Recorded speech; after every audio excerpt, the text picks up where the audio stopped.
And I sent you the thing, like an article they did on it, but it's fucking hilarious, Zach. It's the 263rd USC, man. It's 263. Yes, it's the 263rd Oh my USC. God. It's out of the clear blue because, Vegas is coming for Al, I Vegas, gotta. right? That little club that just can't get their shit together with the COVID. Now they're just gonna fucking randomly move it to Arizona, man, with all this shit going on. Yeah, it's perfect, and we get the joke, man. So yeah. I think it's seriously heavily connected to the Suns, even. I mean, Uh, somehow we're. Obviously, Phoenix Suns are the only team with the Pier 56 connection. I got to start the show though right now, Al. I appreciate it, man. Hey, have a good show, man. All right. Thank you. Yeah, thanks, man. See you.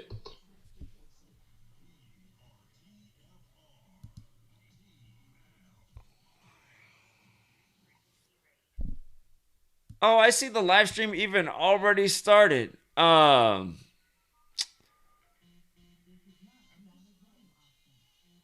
Yeah, the stream just starts now without even hitting the go button. I hate when it starts doing this. It did this like a year ago too. It's like normally as the video creator it lets you start the stream. But anyway, Don't read. Don't even listen to NPR. Time comes when silence is betrayal. More for themselves and less for everybody else. But I'll tell you what they don't want. They don't want a population of citizens capable of critical thinking. They don't want well-informed, well-educated people capable of critical thinking. They're not interested in that. That doesn't help them. Think for yourself. Question authority.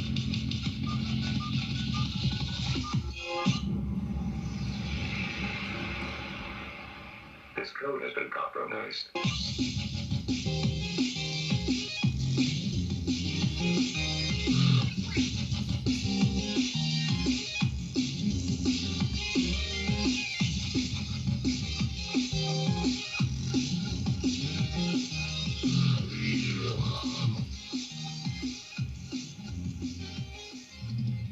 all right, welcome back, Truth Seeker. It is Wednesday. It is June 9th, 2021. And a lot of people in the world of sports are saying, why did LeBron choose this date to say that he's going back to number 6? And why is he giving his Lakers jersey to Donovan Mitchell, who was recognized right after Kobe died because him and Trae Young had a ritual in their game combining for 81 points with a whole lot of other stats that were all about Kobe numbers, and this is how it was written in mainstream articles, paying tribute to Kobe Bryant through numbers, how these players were doing that. And again, these two-star players, one of them Donovan Mitchell, again, you guess, today, June 9th, 2021, LeBron James, the big basketball star, a focal point in the world of sports, truly.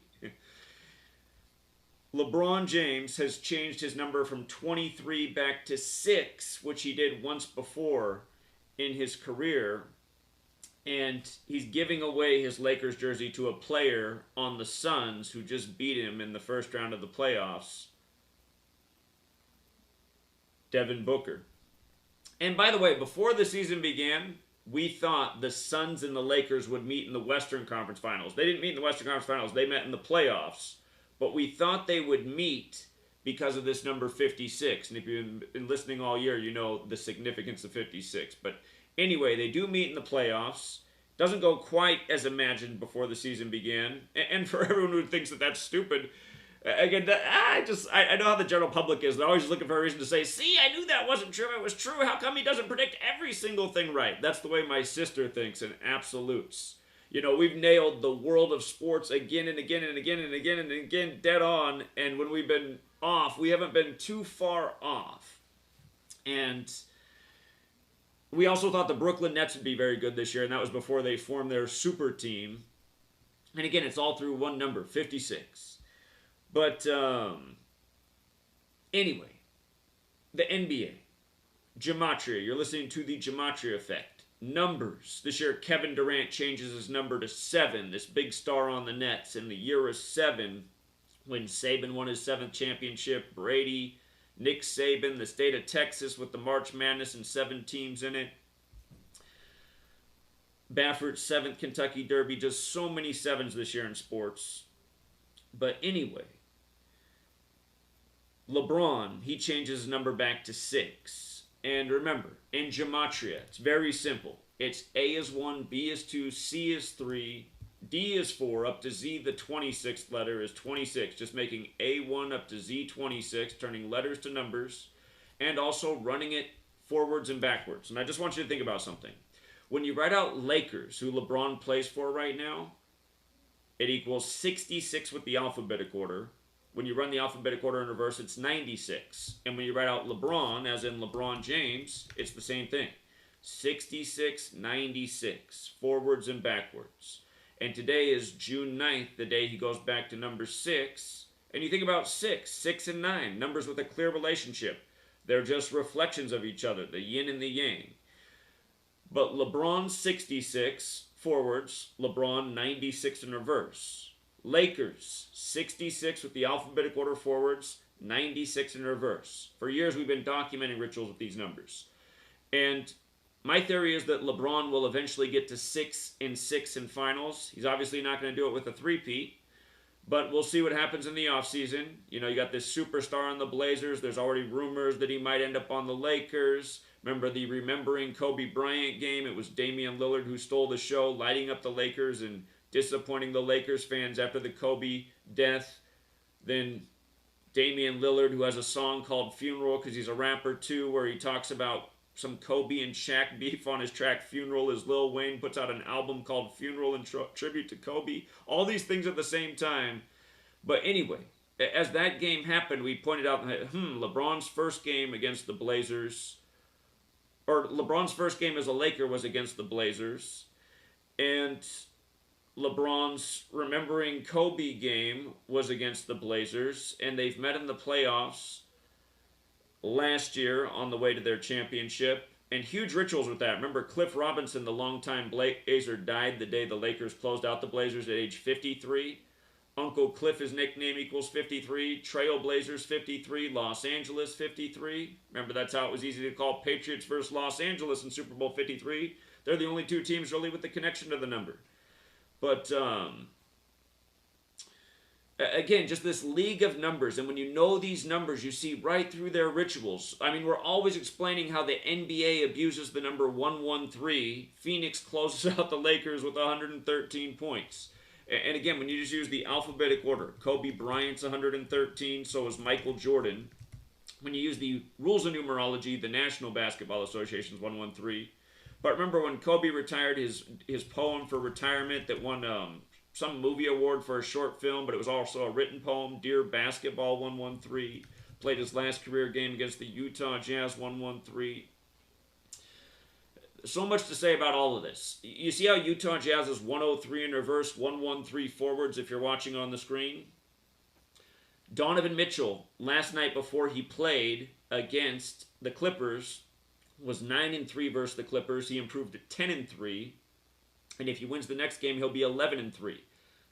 He sat out the first game against Memphis, which we like Memphis to upset Utah in that game. Nice ritual by the numbers. But when he came back, he was 9-3 against Memphis. He became 10-3 and 11-3. So anyway, you learn these numbers, this simple code. You see how this league is rigged. You see how the rituals go down, and you can understand why LeBron James, goes back to number 6 on this date. This is the news today. Lakers LeBron James changing back to number 6 after Space Jam sources.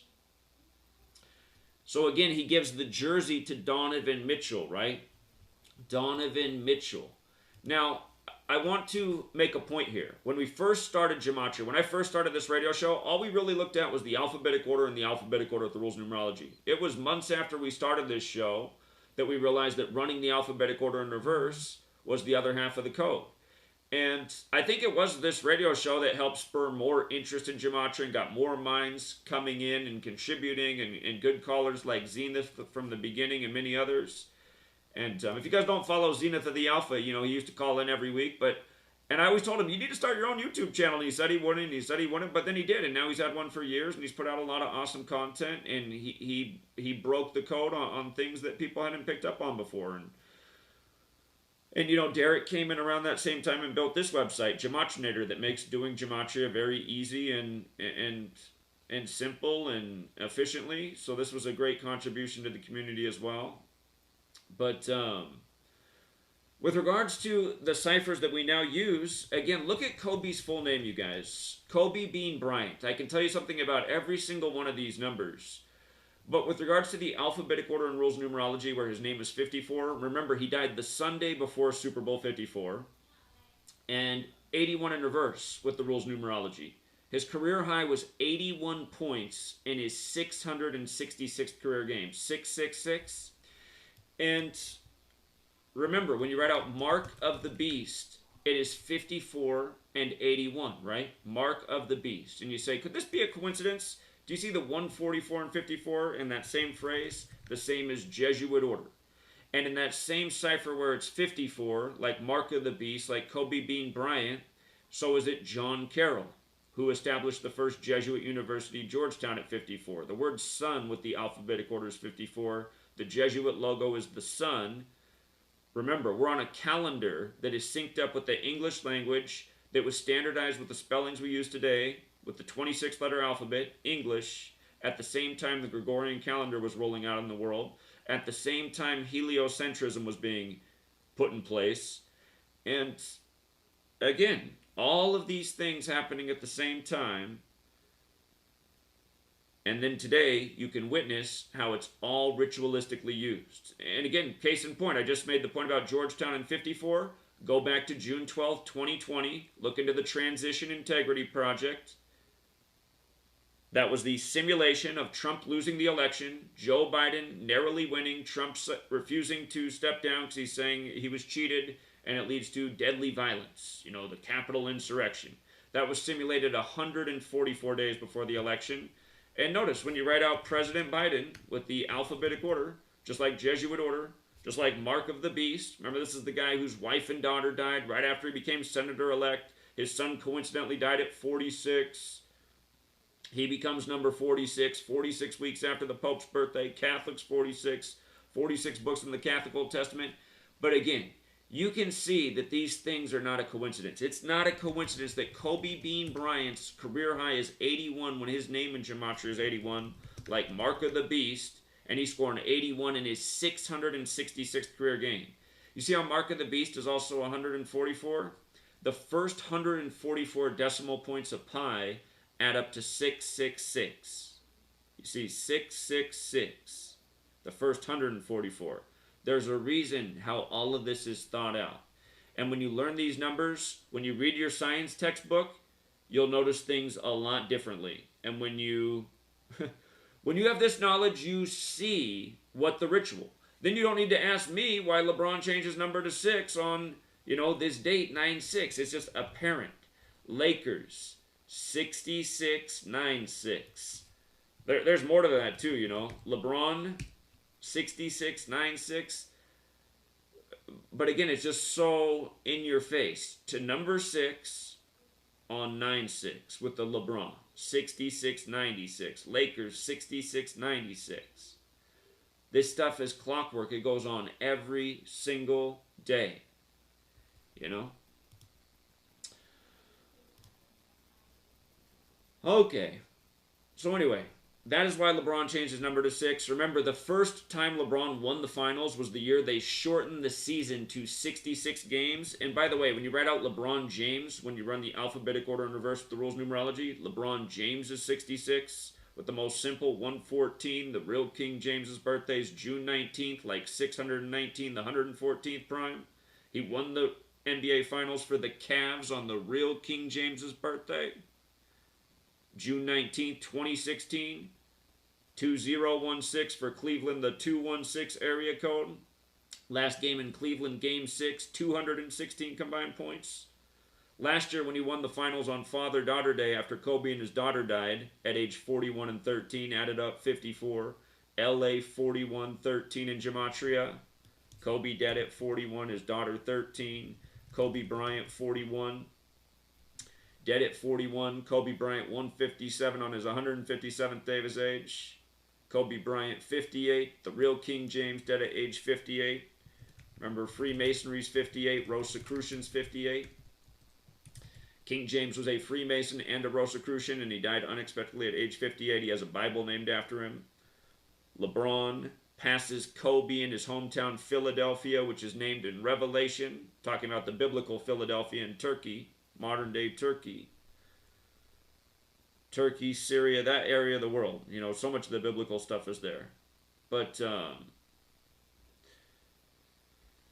again, just these number rituals. LeBron passes Kobe in Philly, his hometown, this biblical town, when he's called King James. The next day, Kobe dies in a helicopter crash after falling to 4th in scoring, when the number 4 is associated with death, because in Mandarin Chinese and in Mandarin Japanese, or not Mandarin, but Mandarin Chinese and Japanese, in both languages, the number 4 is pronounced the same as death.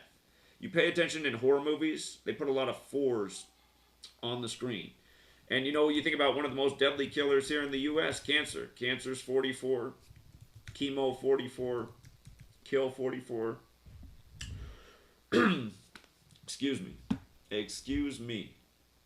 But, yeah, again, it's numbers, you guys. It's numbers. And with regards to numbers, one more point I got to make. Bigger than LeBron James, way more important than basketball. The number 56, the number that dominated all of 2020, is Jeff Bezos, 56 years old. His company was really taking over the world. And I want you guys to look around at all the headlines lately about Amazon. Amazon, right? Okay, well, there's just so many things to say. They've helped rush out the vaccines, right? They've partnered with the government to help get the vaccines out as part of Operation Warp Speed. Now you got the company that can get anything to you in 2 days, even a COVID vaccine. And so they got involved in that. There's been a lot of headlines about how Amazon, more and more throughout the world, is partnering with governments to be essentially kind of like the FEMA of getting emergency supplies to people when they need to be there. And here in the U.S., it should be obvious. It's been like a decade now where the post office now works on Sunday. For all of our lives prior to that, the post office did not work on Sunday. But for the last decade or so, might have been more than 10 years now, time flies, the post office has worked on Sunday exclusively for Amazon. And that was a huge clue to me. Because I've read a lot of stuff, and a lot of people were saying, you guys, you start to look at your government, you see how fascist it is. There's a million different people who've pointed out that fascism is alive and well in our world.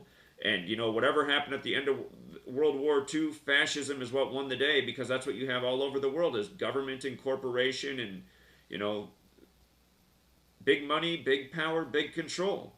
You know, politicians that make the policies for the companies that, you know, destroy any chance at competition. And here in the U.S., a good example to see through it is the cable companies. Why does the U.S. allow these cable markets to divide up their neighborhoods and it work exclusively in this part of the state or exclusively in this state so that there's no real competition? And then that's why they make all these laws for people that supposedly pirate this content. Man, you could go to prison for 5 years for illegally taking, you know, a subscription to this through the internet, through some hack site. But it's like, well, the reason people are going to those lengths is because they're tired of getting screwed over, and they see how bad they're getting screwed over. But again, I'm just making the point about how if governments are making the rules that steer people's behavior, but they're also preventing competition so that people get gouged, and it creates essentially a rich ruling class exploiting the many, which is what's going on. Again, you can see how it works, but Amazon right now is partnering up with world governments to take over the responsibility of getting supplies there. And libertarians might say, well, you know why? It's because Amazon is so much better at product distribution than the government. In the long run, this is going to be great. This is going to save money, resources.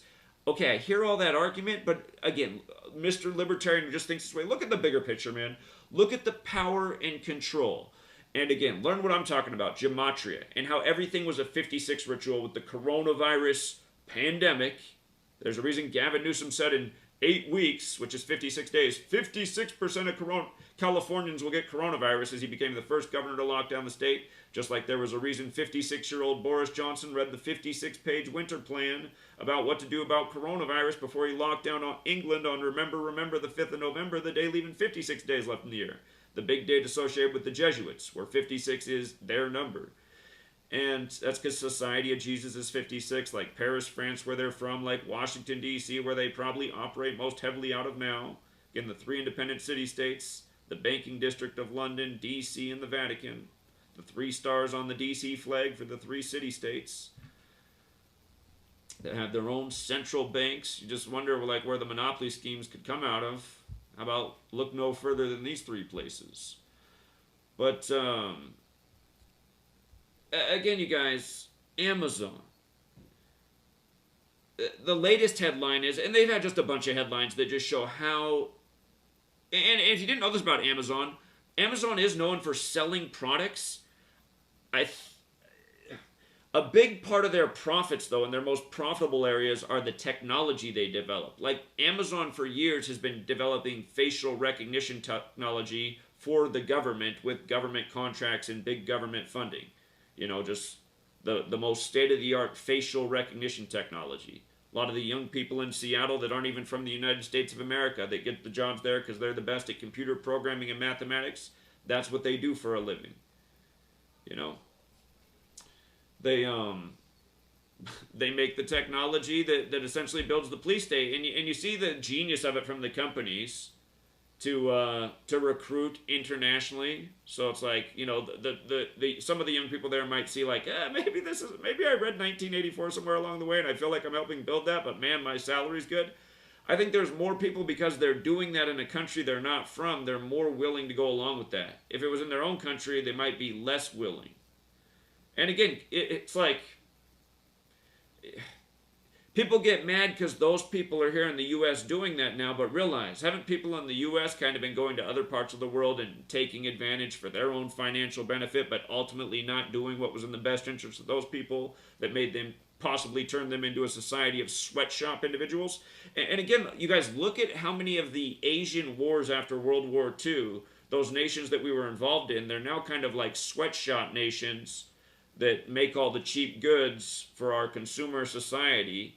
You know, drive the, well, every week I get through my shit weekend job because I can't wait to go shopping on the weekend and spend my paycheck and, you know, just keep up with the bills at, you know, the pace that most people do it. But again, that is how a lot of people are in our society. They want to get through the week, to get to the weekend, to get that release, whether it's shopping or going out to the bar, the strip club, or gambling. I mean, none of these things are really great, but these are the things Americans do. These are the things that Americans do to go get what they think is getting the toxicity out of their past work week that was full of, you know, whatever it was full of.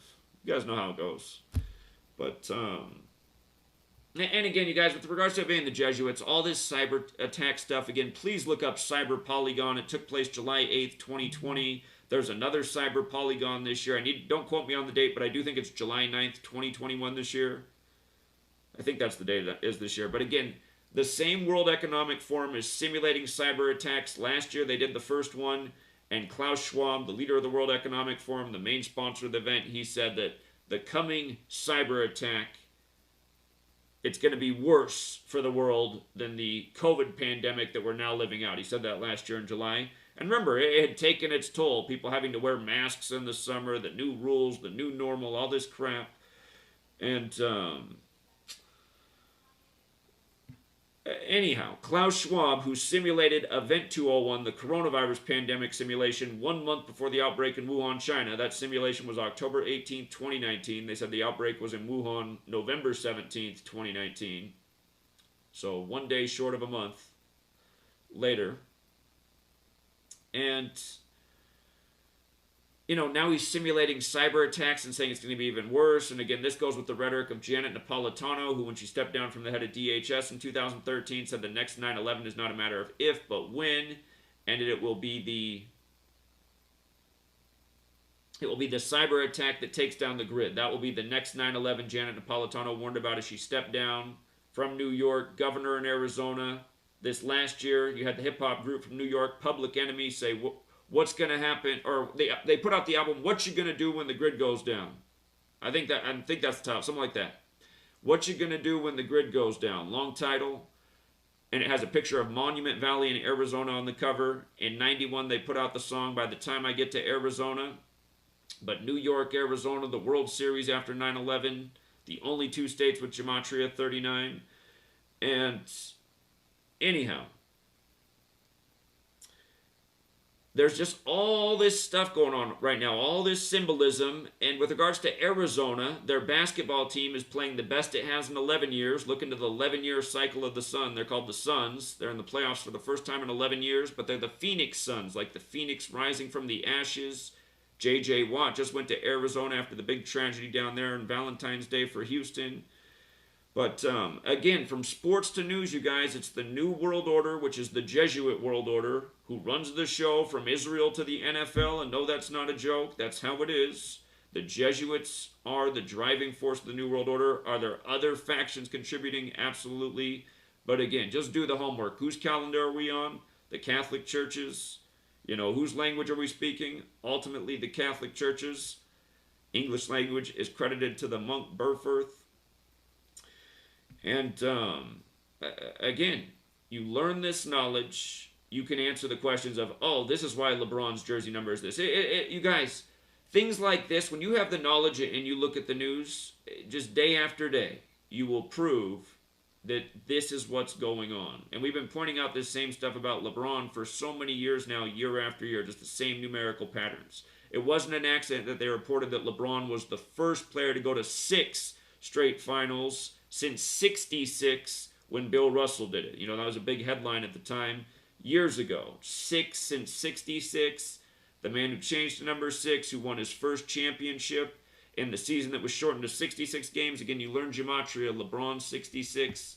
LeBron James 66. Lakers 66. You get the whole 6 joke. And again, 6 and man in the Bible. Man's made on the 6th day. In Genesis 6:6, God regrets making mankind. 666 is the number of the beast, but also the number of a man who's made on the 6th day. Anyway, we'll be right back, everybody. Sit tight.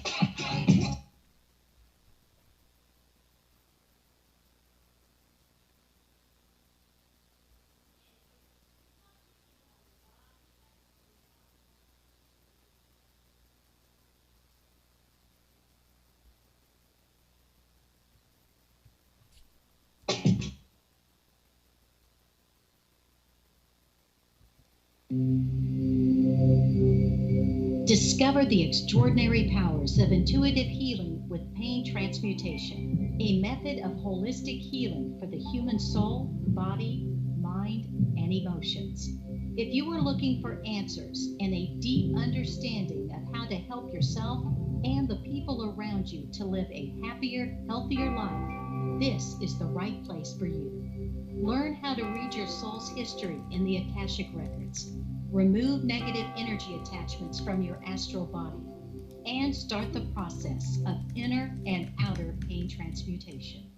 Join Pain Transmutation Community to get started on the path of intuitive healing. Change your energetic state.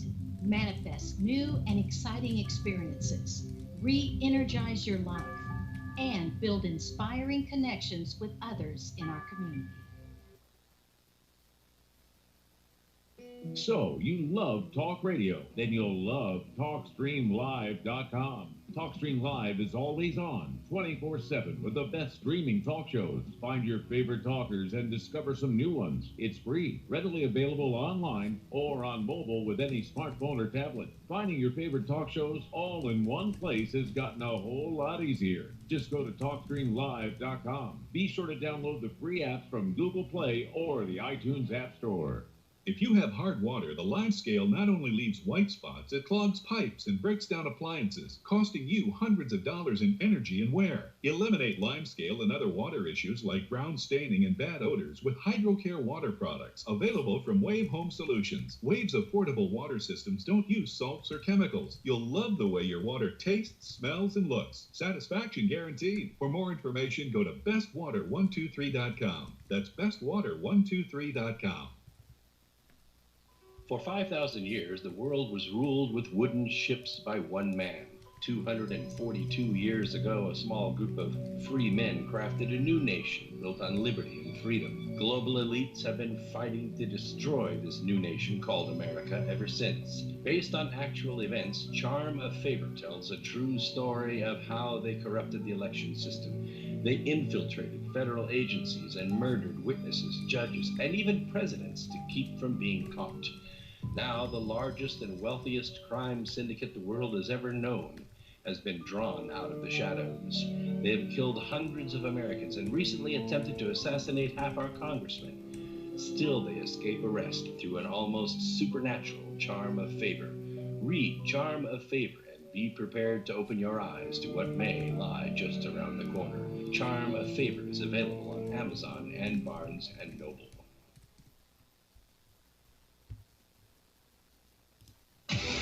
No hate, no hype, no fear. You are listening to Truth Frequency Radio. We are TFR.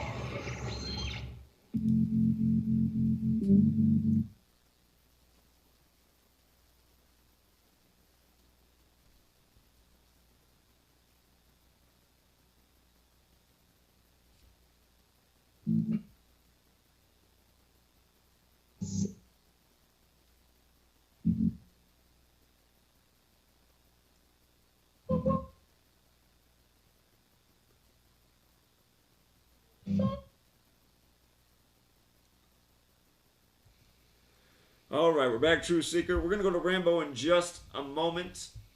And I just wanted to say, though, just as we start the show tonight, CNN, who again, I'm not, I pick on CNN all the time, but it's the same with all these mainstream networks, including Fox. Yes, Fox, too. Maybe they're better than CNN, but still, they're all part of the big show. It's all divide and conquer, but...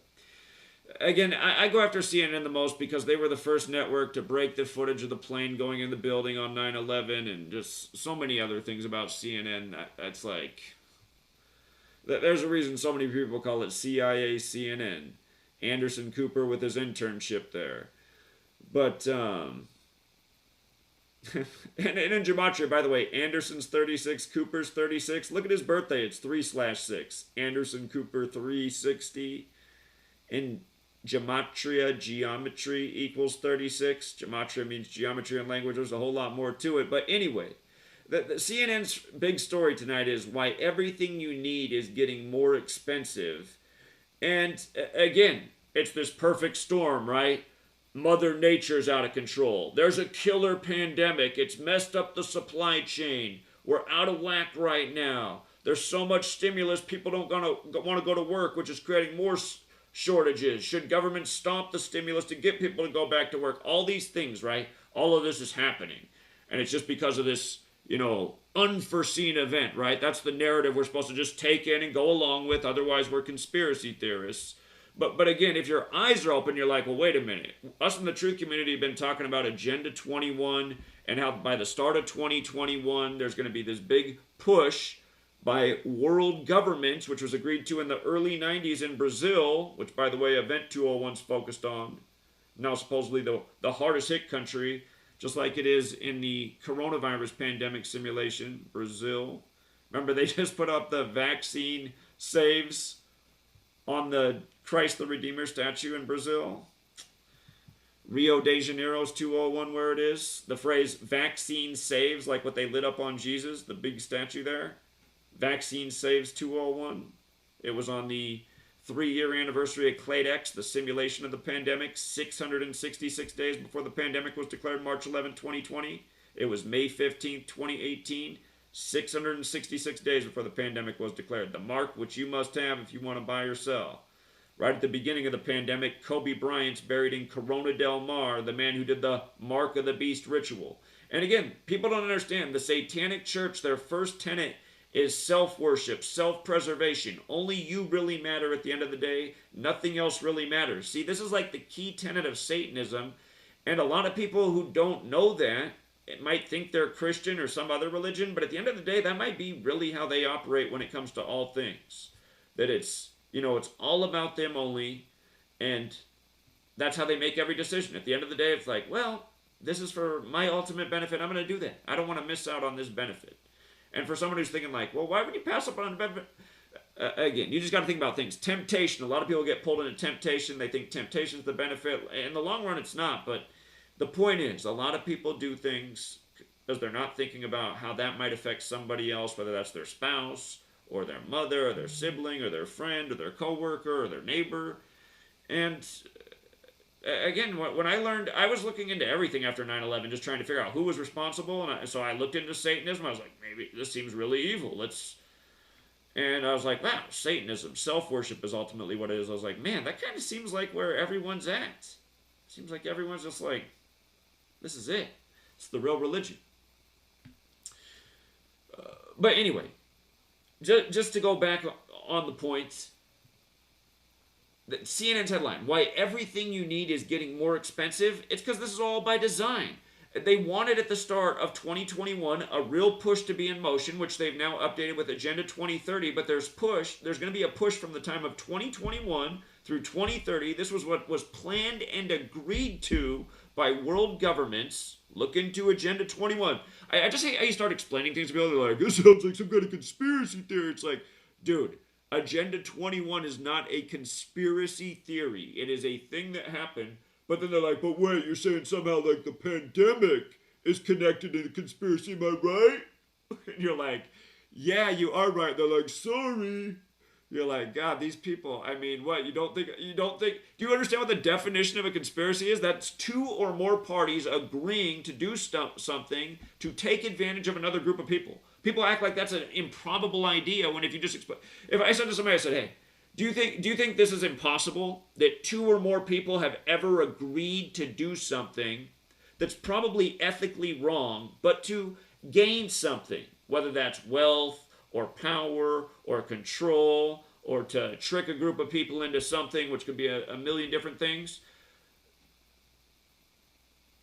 That is what's wrong. And again, the people who rule over us, they operate every day by trickery, and they encode it with their numbers, and it's purely biblical. And again, it just reminds you, the world is the fight of good and evil. We are watching evil take place right in front of our eyes. We're watching fascism right in front of our eyes, and almost everybody is just marching right along. And, and all of us who are calling it out, we're getting criticized. And, but again, that's not a reason to shut up, you guys. There's never been a reason to be more loud. And I just saw somebody say in the chat that they missed me on the corner. If you missed me on the corner, I did just do 2 live streams at the Portland Trailblazers game, educating them about the deaths of NBA players by the numbers, including Blazers that are well known, Cliff Robinson, Jerome Kersey, Kevin Duckworth, and, well, there were some people who were interested, but you just see it's also like the times we're living in. People are zombies. They don't care. They don't want to know. They just want to enjoy the game. They want to be entertained. They don't really want to think about things. They don't want to think that a conspiracy is possible. Just everyone's looking out for their best interests. Government totally has your best interests at heart. They care so much about your health. They care so much about it. That's why they approved Pfizer first for the emergency authorization. Truly the most sued company in the history of the world for wrongful death and injury with medicine. Hey, why not approve them first for the old COVID? And, of course, we had to shut down the world for COVID because it was so serious. And, anyway, but, again, the Jesuits, you guys, the Jesuits, simulating every last drop of this. That is who is responsible. You can prove it all day if you have this knowledge and just trace the historical timeline. It is so crystal clear. And again, just day after day, mockery by the numbers. And I'm going to be quiet. There's a million more things I could say, but Rambo is on hold, and let me get him connected here. He's going to have another brilliant decode. He's following up with what he discussed last week, which was about the Amazon rainforest being destroyed, the lungs of the earth at the time of the nooses found at Amazon, the consumer company where consumerism is destroying the earth. So the biggest consumer selling goods company that loves to rush out, cheap plastic junk from all over the world that will quickly need to be replaced and quickly shipped out for even more waste. But how Amazon, this company, has just taken over the world at the time of Agenda 21, which we're being told is for environmental reasons, but just when you think about it, one of these most evil and destructive companies just blossoming into something even greater than has ever been seen, fulfilling government responsibilities because they're so good at what they do. Anyway, again, Rambo last week, he brought it all together with Amazon and the destruction of the Amazon rainforest and the nooses being found at the work site where the noose cuts off your oxygen supply, just like we call the Amazon the lungs of the earth, and they're being destroyed, like we're cutting off our oxygen supply, and we're doing it in the name of consumerism. So Rambo's got it all right here, and let me get him on. How you doing tonight? Great, thanks again. You're always welcome, friend, and you can hit the floor running. Yeah, I hopefully this doesn't happen, but because antitrust laws are no longer enforced, what corporations can get, Amazon is already too much of a monopoly. If antitrust laws were enforced, Amazon would never have gotten this big. It's the same with Walmart. Hope it doesn't happen, but this could be the future, a merger between Amazon and Walmart. That's not out of the question. Antitrust laws are no longer in effect. I know I made a joke about that at least 5 years ago, that was a future company, Amazon Mart or something like that. I mean, it just seems so obvious. That I totally envision that. If it's not here within 19 years, I'd be surprised. Probably a lot sooner. Amazon Mart. I was talking about that because I've always been fascinated by what Kurt Vonnegut wrote about, like back in the 60s or early 70s, about how one day there'd be a company to rule all companies. And I forget what the name of it is in his book, but for people who don't know Kurt Vonnegut, he was a science fiction writer. I'm not real. He was futuristic and humorous about the direction the world was heading, and he had an insight because his family was big at GE, and he wrote about like Ice 9 and the weapon that could be engineered by scientists who don't really have ethics and aren't thinking about the limits of what they're doing. But anyway, a lot of the things he wrote about, I mean, are taking place in the world today. Kurt Vonnegut. They say he fell off a ladder. I don't believe it, but sorry, Rambo. Just had to chime in with that. Yeah, so it's not all black and white. Some people have they take the position that the government is always the boogeyman. Eliminate government or reduce it to the smallest level, weakest level possible, and that will solve most problems. It's not all black and white. If you had a strong government, it would enforce antitrust laws. If you had a stronger government, stronger regulation, Amazon would never have gotten this big. That's the result of small government. It's this gray area. It's not all black and white. Sometimes you do need government. Otherwise, look who's going to run the show. We'll have fascism. Just not all government is bad in some instances. Sometimes you do need it. It's the same thing with Pfizer. You're supposed to oversee Pfizer, a criminal organization. If you had strong government, Pfizer wouldn't even exist. But again, you have weak government where the corporations are the government, more or less. Just had to chime in with that. So yeah, part two to what I was talking about last week. And the key number here is 35, 53, and 52. And my headline today is, this is part two. It's Amazon, Chris Cornell, Elliot Page, and the Hanged Man tarot card. So yeah, in part 1 of the Great Asphyxiation Ritual, I explained that the account of the 8 nooses found at an Amazon Corporation warehouse under construction in Connecticut. In that ritual, Amazon Corporation was playing a ritual role as a metaphor for the Amazon rainforest, which has the moniker the lungs of the earth, or the lungs of the planet. The nooses were emblematic of the strangulation and asphyxiation of the lungs of the earth. Massive forest fires of unprecedented magnitude have raged throughout the world in the last 2 years, most notably in Australia and in the western United States. But the burning of the lungs of the earth is the biggest incident in depriving Earth's life forms of life-sustaining oxygen. So this is a major theme. In addition to all the celebrities who had supposedly suicide by hanging, for a while this is a big overarching ritual theme in the world. It's been like that for like the last, I'd say, 6 or so years. So Amazon Corporation is a metaphor for the Amazon rainforest, the lungs of the earth. The year 2020 saw devastating Amazon forest fires, symbolically to emphasize the association of Amazon Corporation with the rainforest. An Amazon distribution center in Redlands, California, was entirely burned to the ground on June 5th, 2020, at the same time that the wildfires were raging in the Amazon. So this was to enforce the idea that Amazon, it's a double entendre. So the Amazon rainforest is burning down, and the Amazon distribution center burns down at the same time. That enforces the association. Since Rome is still powerful today, to some degree, albeit in a different facade, the gods of Rome are still being venerated.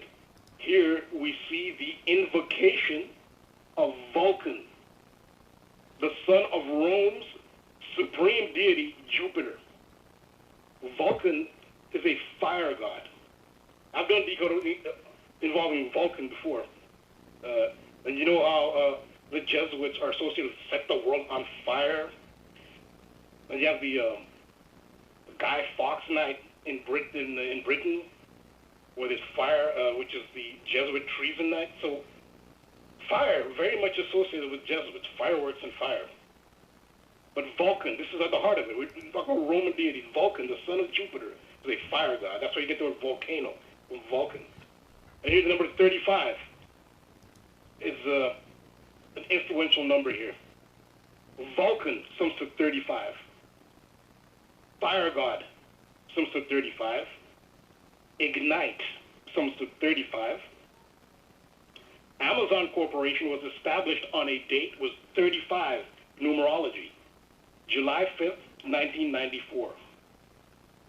7 plus 5 plus 1 plus 9 plus 9 plus 4 equals 35. The Amazon warehouse under construction in Connecticut, where the nooses showed up, is a 3.5 million square foot building for another 35 associated with Amazon. When you spell out 3-5, it comes to 53. You could also put it the other way, 5-3 or 3-5. When it's spelled out, it comes to 53, which is the reflection of 35. Burn sums to 53. All reports state that the first official emergency call to the Amazon distribution center fire in California came at 5:30. That's 5:30 a.m. for another 53. Now there's, I guess, the most famous celebrity hangings. Unfortunately, it's unfortunate that I have to address a morbid subject like hanging, but it's in the news, and so it has to be addressed. But yes, the two most famous celebrity death by hangings, there were several. There are a bunch of them, but Chester Bennington and Chris Cornell in 2017 were the I guess the highest profile celebrity deaths by hangings. The seventh noose at the Connecticut Amazon warehouse construction site was reported on May 19th, 2021. That was the day before May 18th, which is the 4th anniversary of the reported suicide by hanging of rock superstar Chris Cornell, whose death was followed 2 months later by the reported suicide by hanging of Linkin Park frontman Chester Bennington.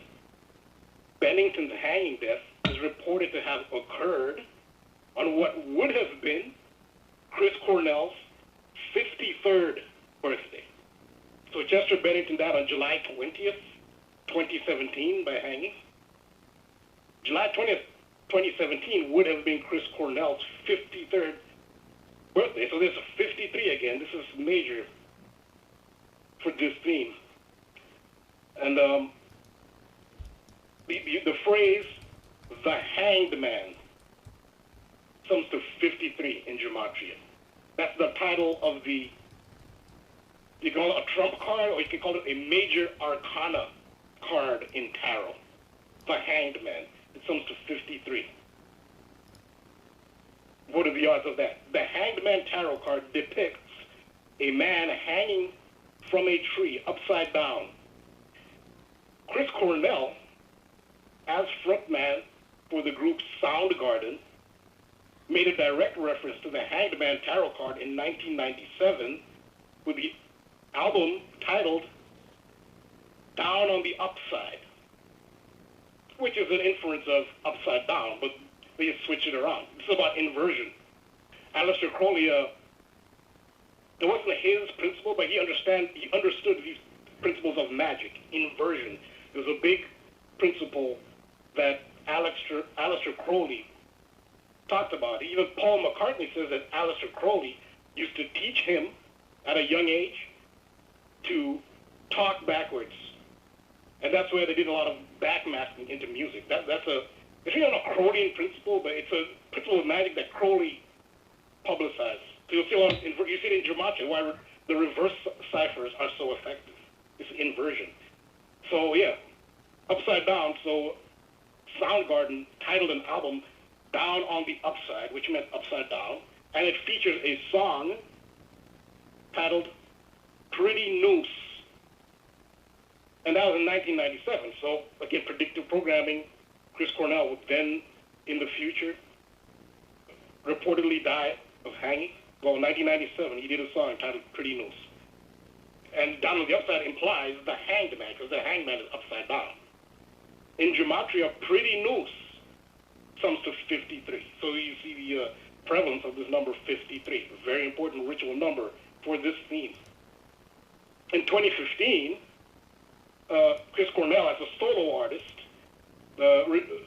released a song, Nearly Forgot My Broken Heart. In the music video for the song Nearly Forgot My Broken Heart, Chris Cornell is hanged in a Wild West scenario. I think he survives. I think he gets away, though. He gets away in the music video, if I remember right. Yeah, in the music video, what happens is that someone else gets hanged because the executioner gets distracted. Right. And, and he's able to escape he appears to be hanged, but he escapes the hanging. I remember because we were looking at this when it happened. It's like, come on, man. And did you see how this year, because, again, Chris Cornell died in Detroit, and he's from Seattle. This year, on the anniversary of his death, Detroit throws a no-hitter against Seattle. It's just how they bring the entertainment rituals together. It's just, they were hanging all the batters out to dry just with a no-hitter. So, anyway, man, it's just, it's a joke. Yeah, what are the odds, Right. So, actually, YouTube has scrubbed the video of Nearly Forgot My Broken Heart because they feel it's in bad taste to show that video given how Chris Cornell is reported to have died. And isn't But that a you can get it joke? on Vimeo. That's such a joke. Yeah, you can get on. Yeah, you can get it on Vimeo, and I put a link in my post here to the Vimeo, or you can go straight to Vimeo. Rambo, by the way, video if you want. Rambo, I pay if I hardly use it, but if you want to upload videos or audio files to where you post, the website can't handle that. You can upload a video to the site. So To GEMATRIA-effect.news? you can upload video directly to the website. You can't live stream on it, but you can upload video to it. Yeah. So if there's ever something you want to make sure doesn't disappear, you can download it and then upload it there, and it will stay there. Oh, okay. Yeah. Yeah, so yeah, that is a very interesting video. I think there's a very deep hidden message in that. One could be that didn't really pass away, or I don't know, because he actually was, along with Chester Bennington, they were actually, they wanted to actually publicize the mass pedophilia and child trafficking that happens in the entertainment industry and among the elites in general. And there's a tendency of people who look into that sort of thing ending up dead. So that's part of it too. So in that respect, maybe he was killed because he was doing things that the elite don't like. Because that's a big one. That would bring them down because so many of them engage in that. Yeah, so that's another aspect of that. So who knows if he's alive or not? The video suggests that he survived the hanging. But there are other implications. So the Hanged Man tarot card has multiple meanings. That's how tarot is. Like one card, you can do hours and hours and hours on the meaning of one card, and each individual can extract meanings themselves from each card. I mean, very simple designs on tarot amazingly has just an enormous amount of meaning. It's amazing how much meaning you can extract from just those simple images. Well, the Hangman has multiple meanings. And on the card, enlightenment is being achieved. The character being hung is actually happy. It's actually in a meditation pose. When you put your hands behind your back like that in a triangle, that's actually a very popular meditation pose. And the character is very tranquil and enlightened. So the character in the card is really not suffering. So there are many meanings you can have to it. It's also called the Judas card. In some early tarot decks, the Hanged Man was actually in a military uniform, and it was used as, they indicated a soldier who was guilty of treason. And so there are multiple meanings, positive and negative. But if you're in this community, truth community, GEMATRIA community, this card would be relevant to you because what it... Real quick.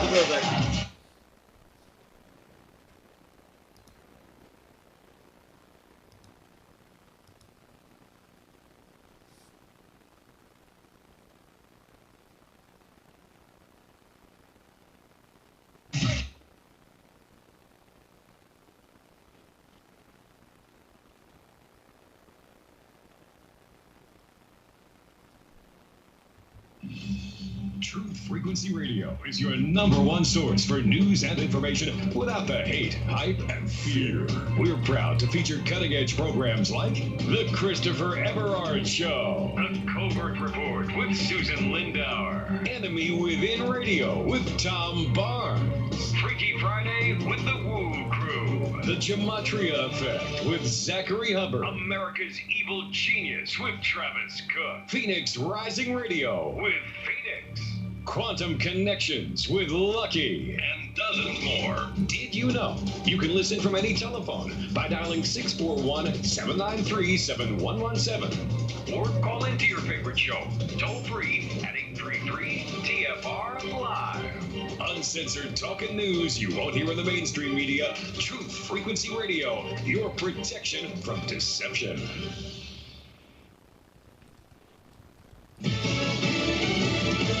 A military base on lockdown. Lisa Brady, Fox News. Officials at Joint Base San Antonio in Texas have been investigating reports that 2 suspected shooters fired shots from off base, then fled on foot. There are no injuries reported. They're working with San Antonio police to clear the area and search for the shooters. President Biden just landing in England to begin his first foreign trip as president, 3 countries in 8 days and 3 summits with the G7, NATO, and Russia's president, telling reporters before he left this morning it's about strengthening alliances. This is a high-stakes trip to Europe in which President Biden will be watched closely and assessed on how he manages to unite the G7 and NATO partners and rebuilds alliances that have frayed in recent years. Fox's Jennifer Griffin at the Pentagon. Meantime, the president reportedly plans to announce a plan to buy 500 million more doses of COVID vaccine to share with the world.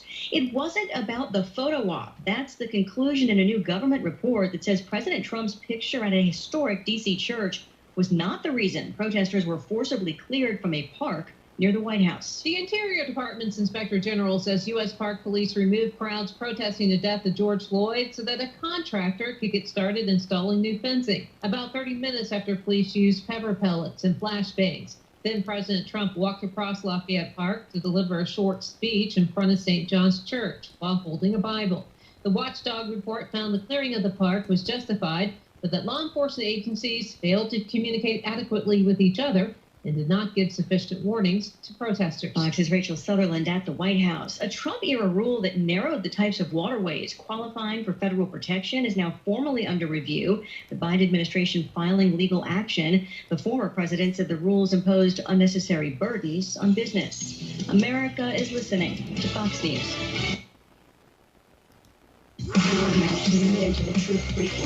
Your protection from deception. This is Truth Frequency Radio.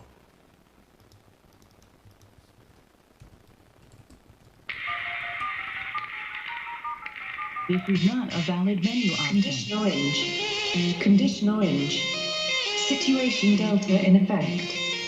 Please enter your agent number now, followed by the hash key. We have to create culture.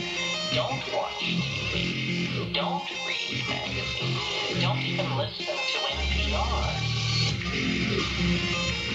Time comes when silence is betrayal. More for themselves and less for everybody else. But I'll tell you what they don't want. They don't want a population of citizens capable of critical thinking. They don't want well-informed, well-educated people capable of critical thinking. They're not interested in that. That doesn't help them. Think for yourself. Question 30.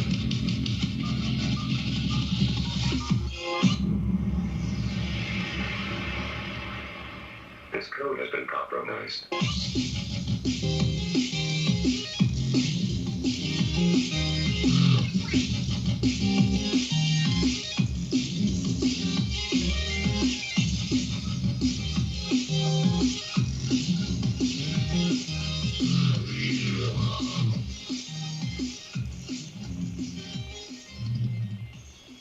Welcome back, Truth Seekers. We got interrupted, Rambo, in the middle of another brilliant decode. If you heard the commercial break, part of the reason I appreciate having the commercial breaks is because you can just hear what the mainstream's reporting, and again, you can just show the power of this knowledge so quickly. So again, here we are on a Wednesday. Wednesday has the same GEMATRIA shooting, 3744. And on this Wednesday, our new shooting story is that there's a active shooter scare at a military base in San Antonio, Texas, Lackland Air Force Base. And again, I'm asserting that news media, government, they're all operating by this simple code and clearly performing rituals to program and control the populace by a code. It became pretty apparent to me something like that was going on even without this knowledge on 911 when we had the big national emergency and we needed to change our whole way of life on a dime. And now how you see how it happens again with COVID, which is another thing that has me going, how come more people aren't questioning this? But look at this, you guys. Lackland Air Force Base with the most simple cipher, right where it started. A is 1 up to Z is 26, 160. Here we are on the 160th day of the year. 160. Lackland Air Force Base also equals 79 like Society of Jesus. And it should remind you that the pandemic was declared March 11th, 2020, Anthony Fauci's 79th day of being 79 years old. Anthony Fauci equals 56 in the same cipher as Society of Jesus. When you run it in reverse, Society of Jesus is 79. Fauci, who's Jesuit educated at Holy Cross, who said at Jesuit Georgetown 10 days before Trump took office that there would be a surprise outbreak and pandemic in the time of his administration. And he said he knew that because he'd been in the industry for a long time and we were due.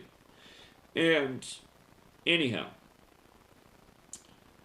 Lackland Air Force Base has this, Jesuit gematria that also goes with the 160th day of the year. Again, this news breaks. I'm decoding it for the first time on air, if you're watching on the stream. And again, I don't know how people can deny this day after day. We anticipate the weekly Wednesday national news shooting story by the numbers because Wednesday and shooting both equal 37 and 44, right? And then boom, Lackland Air Force Base in the most simple cipher, just like how I always say. It's usually in those two ciphers on the left, the same ones that we've taught about since the beginning, since, when I started in 2013, since when this radio show started a couple years later. But 160th day of the year, this is the news, June 9th. And again, if you say, well, how do you know June 9th is the 160th day of the year? Look it up. It's the information age. June 9th is the 160th day of the year, except for in leap years. And I hope you know it's not a leap year. They happen every 4 years in odd years. But,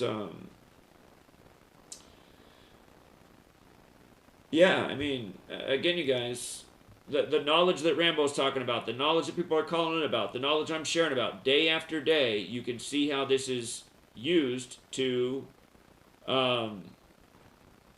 rig the news to the games. And by the way, a lot of people today in our community parlayed the Yankees and the Mets today. They say in gambling you should never do parlays. But you see how Eclipse is 33 and 39?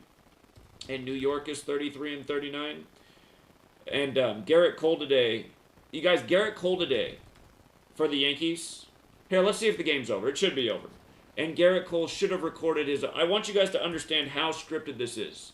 You know what? I'll make my Patreon live stream that I did today, I'll make it open to the public. Because you will see what happened in this stream. But I was talking at the beginning of the stream. Well, it's not over yet, but the Yankees are up 8-2. We'll see if Garrett Cole gets the win. Rangers got it done today. We thought the Rangers. Athletics looked great today. Phillies. Today the Braves manager got his 347th career loss, which is the 69th prime on 6/9. And the day before the eclipse, too, which is interesting, but probably more about the 6/9. But anyhow, he got his loss today. And the Mets smashed the Orioles. Notice the Orioles pick up their 39th loss against New York the day of the eclipse. Again, eclipse is 39. New York is 39, you guys. Orioles is 39. Again, just the power of this knowledge each day. And the reason you can know for sure that the sports are paying tribute to the eclipse today is because in the NBA you only have one game today. Only one game today. And it is the Suns and the Nuggets. And what is so interesting about that is, again, this game is being played the day before the total solar eclipse of June 10th, which goes over the continent, which goes through the... Well, it'll be observable here in the early morning if you have the glasses made to look at the sun and you got a clear sky. If you go outside at 5:30 and you put on those glasses that are made to look at the sun, you'll be able to see the partial eclipse. With your naked eye, you're not going to see anything. But with the glasses, you can see the partial eclipse. But that'll be closing out around like 6 a.m. Pacific Standard Time. And, but anyway, you have the Suns and the Nuggets playing. And these are the two teams in the league that have a super clear connection to the sun. The Suns clearly because they're the Suns, and they're down in Arizona, the sunny state. But how do the Nuggets connect to the sun? Because the Nuggets are about gold. That's why they got the mining stuff. They're mining gold nuggets. In alchemy, the sun represents gold. The moon represents silver. And so you have the gold versus the suns on the day before the total solar eclipse. And remember when we had the great American total solar eclipse that went through much of the nation from coast to coast? That was the day that was the first time in forever we audited Fort Knox. You know, Steve Mnuchin, the Skull and Bones member, went there. And they said the gold was looking just good on the day of the eclipse. You know, the day that the sun's blacked out, that it isn't there. That's the day they supposedly audit Fort Knox where the gold is. Again, all this stuff is mockery right in front of our face. And I think that the criminal enterprise, they operate this way because it's their way of signaling that, listen, We're screwing over all of you. But if you guys would wise up and pay attention to what we're teaching you each day, you'd see through us, and you'd make, it's almost like they want the challenge. But humanity just isn't up for it, not yet. I mean, I guess that's what radio networks like Truth Frequency Radio are here for. We're trying to get, well, I imagine most people on this radio station definitely mean well, but again, a lot of them are living in the matrix. You know, they're still believing in politics and all this. They're not seeing that Trump's the Jesuit palm, so is Biden. And that's what they are. And don't be surprised if the next election it is Kamala and Oprah Winfrey versus Donald Trump and whoever he chooses for the next round, Rudy Giuliani, a professional athlete, Tom Brady after he retires, winning the Super Bowl at age 45. I would love that, man. Wouldn't you love that? I would love that. Then I would know I was officially in the idiocracy. If the next election was Kamala, Oprah, Senile Joe on life support, and yeah, Trump and Tom Brady, man. Tom Brady wins the Super Bowl at age 45, becomes the vice president with Donald Trump. I can see it. I'll tell you what, if that does happen, again, I'm halfway joking here, but go back and listen to Donald Trump, January 19th, 2017, the night before he took office as president. Go back and listen to Donald Trump that night. He was on TV for not that long. He spent half of his time talking about how much he loved the Patriots and Tom Brady. And that was before the 25-point comeback on 2/5 over the Falcons. And again, Trump is 25, Falcons is 25. I mean, that would be the perfect presidency for the idiocracy. I love the Brady-Trump ticket, man.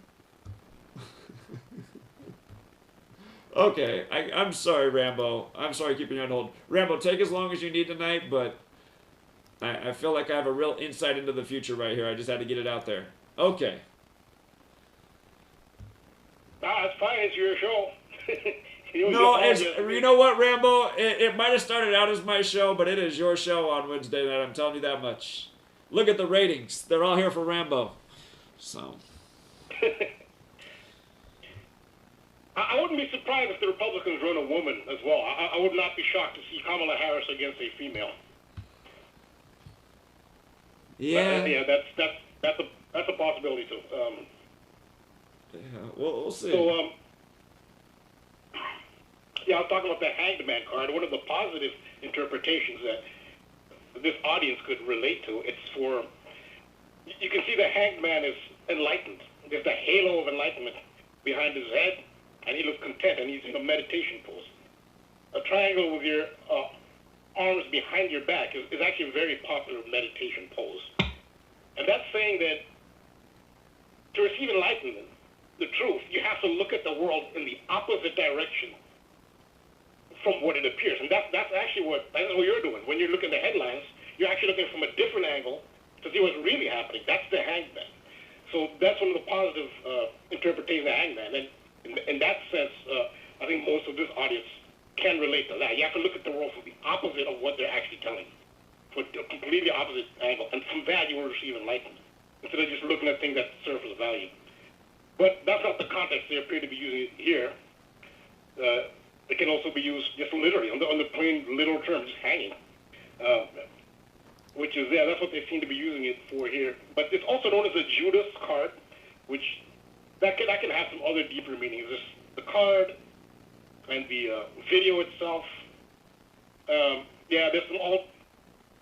When you talk about looking at a different view, because that's a Judas card, the implication there also is that the official narrative of Judas might actually be not what it's portrayed. That's at a whole nother level of a whole other esoteric level, occultic level. Very few can go to that level, but that's part of it. That reversal. And Judas comes to 35, the reflection of 53. And an important fact about that video is it was released on September 11th, 2015. I have another part to this. It's more than 2 parts. I mean, I can do part 6. This thing really expanded. I have a part 3 where I'll talk about September 11th and where the asphyxiation and hanging theme ties into September 11th. Now, Chris Cornell and Soundgarden, especially Chris Cornell, are very much tied into the 9/11 theme. The date September 11th, 15 has 35 numerology as well. It also has 55, and Satan's 55 and 35, and it seems like that's what all these rituals are about. Yeah, I didn't talk about 55, but as I was doing this decode, 55 is just all over the place. I just keep coming across 55. I've been trying not to use too many numbers, but yeah, I just kept coming across 55. 55 is all over. Yeah. 55 all over 9/11 as well. And I think it had to do with the monolith, the Hilton Hotel, which is modeled after the monolith Arthur C. Clarke, which Stanley Kubrick used in 2001: A Space Odyssey. 55 stories high. So 55, yes, did have a lot to do with 9/11. Yeah, so yeah, you're right to mention 55, but yes. Yeah, 35-day numerology for this video. Part 3, I'll go more into 9/11 because Cornell is very much tied into that. Then there's Elliot Page. I did an Elliot Page decode before. Well, Elliot Page is back. So in between the 7th and 8th Amazon nooses being reported, news outlets, which is on May 25th, this happened, they were highlighting transgender actor Elliot Page's first post-mastectomy shirtless appearance picture in swim trunks on Twitter. And in that picture of Elliot Page, before the big headline was Elliot Page is on the cover of Time magazine, I think that was March 29th. Well, now Elliot Page is back in the headlines now, post-op, bare-chested, with photoshopped abs. I mean, come on, that's ridiculous. We exaggerated the abs. Come on, like there's no muscularity everywhere. That's why I'm looking at that body. I'm like, man, that is the most interesting workout routine because they are 1,000,000% focused on the abs, and somehow just the rest of the body is just left alone. Yeah, I know. I'm just like, what in the world? I can understand if you're pumped with testosterone, how your muscles will grow, or other steroids. The abs wouldn't be the only muscle. Like, the other muscles will grow as well. It looks ridiculous. But yeah, anyway. Man, you know what, Rambo? You know what I hate about this world, man? If this video gets taken down for hate speech, they'll say this is hate speech right now. We're not hating. We're just saying, come on, man. Photoshop. Let's do better. That's all we're saying. So. Yeah, they could have been a little more subtle. You're not to exaggerate. It is ridiculous. But if you notice in the picture, how many followers does Elliot Page have? 5.3 million for another 53. Again, as I said in the first time I talked, gender 53, transgender 53. 53 and 35 are automatic in any transgender narrative. That's automatic, 53 and 35. So Elliot Page had previously been featured on Time magazine cover, and in my decode, it was titled Elliot Page and the Throne of Jupiter. Page's Time magazine cover revealed an occulted hanged man tarot card pose when it's turned upside down. So when you turn the Time magazine cover of Elliot Page upside down, it reveals that it's the hanged man. And that's really based on the leg position. Well, Elliot Page's Twitter photo displayed, again, this in between the announcement of the 7th and 8th Amazon nooses at the warehouse. The Twitter picture demonstrates the hanged man pose again when it's turned upside down. To show you that this isn't a coincidence. I mean, it happened twice. Okay, maybe your leg might be in that position, not intentionally. You turn upside down and by coincidence, maybe it looks like the hang. But it happens twice. It's not a coincidence. But I also went into what the hangman represents, St. Peter's cross, the upside-down cross, which in astrology is the cross formed by Gemini, Sagittarius on one end, Pisces, and Virgo on the other, and it makes a cross. That's called a mutable cross. And of course, Elliot Page happens to be a Pisces, part of St. Peter's cross. And I mean, Page just got divorced, but Elliot Page's ex-wife was a Sagittarius. That's St. Peter's cross. That's what that is. And it happens a second time. It's not a coincidence that their leg just happens to be in that position. It's the hanged man. And again, the hanged man comes to 53. Also, think of the androgynous theme of the term Amazon. Another meaning of the word Amazon, it refers to a female with the masculine qualities of size and strength. So that's inferred in the name Amazon as well. So Page's acting career primarily defined by the movie Juno, when the actor was Ellen Page at the time. In Roman mythology, Juno is the consort of Jupiter. At the end of the movie, Juno gives birth to a baby boy. An offspring of Jupiter and Juno, the male, is Vulcan. We're back to Vulcan again. That is the son of Juno and Jupiter. The Roman gods are encoded in this. And Gematria proved the association. Ellen has double overlap with Juno. That's as a female, Juno. Elliot has triple overlap with Vulcan. So in ritual, Ellen Page was Juno. At the end of the movie, gave birth to Vulcan, and now Elliot is Vulcan, the fire god of Rome. Last week I talked about Atlas. An important element of the ritual at the Amazon warehouse construction site in Connecticut is the name Atlas, which was on the fences. I guess that's the name of the fence company. Also in the building trades, in construction, all the building trades, most of them are owned and run by Freemasons. That's just a fact about the building trades in the United States. I don't know if it's worldwide, probably worldwide. United States, most building trades are Freemasons. Freemasons know all about the name Atlas. So I have very little doubt that the owners of this French company, Atlas, whose name appeared in the press conference, that's part of the ritual, are Freemasons. So I talked about Atlas last time. I'll talk about more about Atlas, but in another part. But Atlas comes to 53. There's that number again, 53. So essential to this decode. Also, Chris Cornell, he was put into public consciousness on May 18th. That's the day before the 7th news showed up.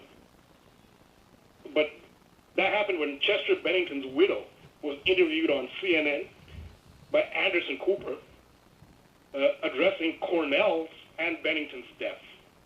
So they put Cornell into the public consciousness the day before the news showed up at the Amazon warehouse. So again, that's connected again. And the number 52, Chris Cornell died at age 52. The upside-down cross is known as St. Peter's cross. In astrology, the mutable cross. St. Peter's cross was Saint abbreviated ST, sums to 52. I can't breathe is 52. BLM is 52 in the Latin or Agrippa cipher, which is the Jewish cipher on the Gematria meter. Lincoln Park comes to 52. And as I reported, the 8th noose at the warehouse site, it was reported on 26th of May of 2021. That's a date with 52 numerology.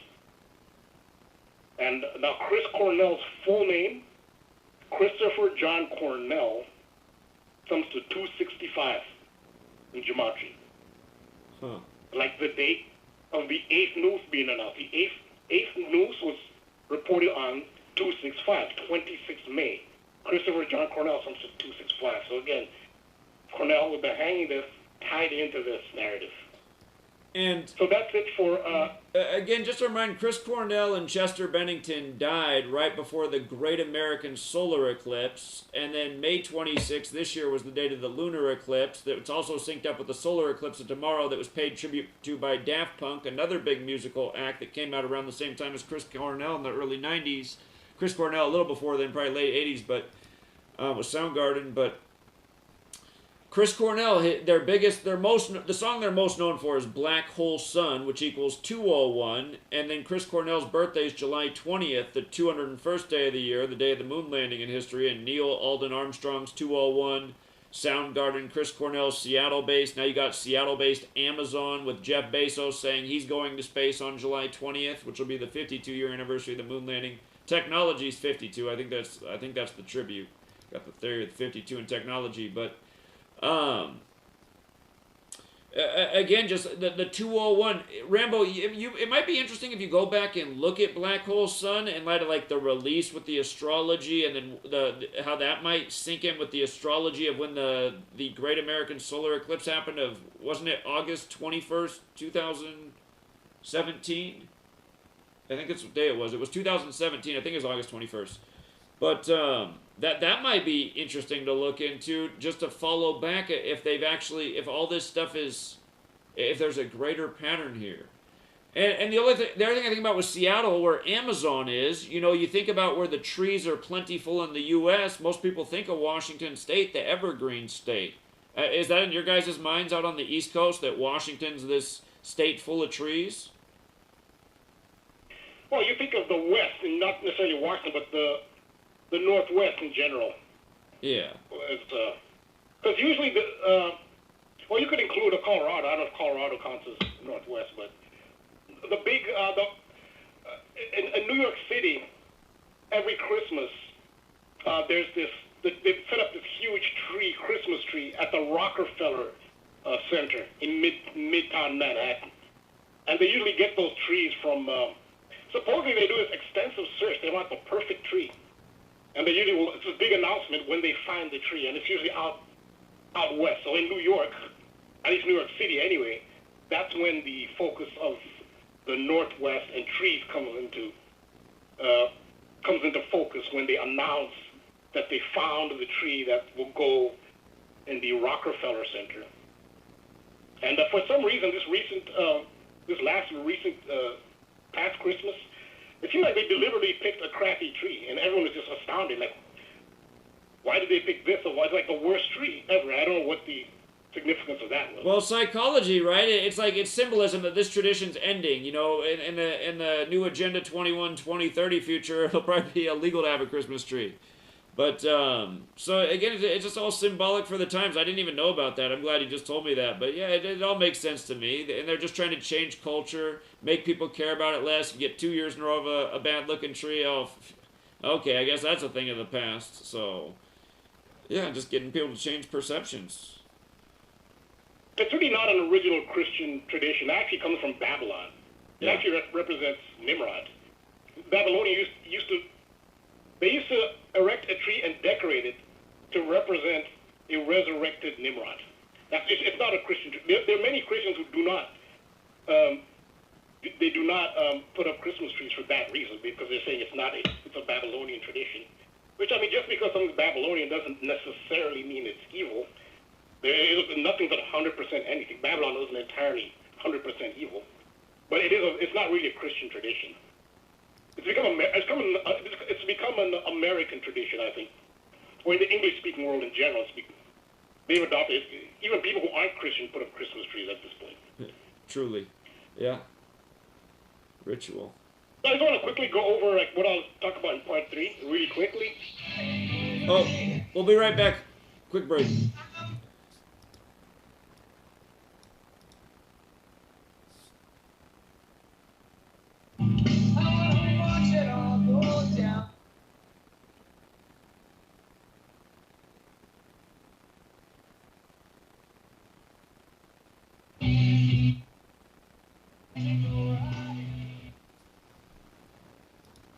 Extendivite, a 7-herb combination made from garlic, cayenne, hawthorn, bilberry, ginkgo biloba, valerian, and milk thistle.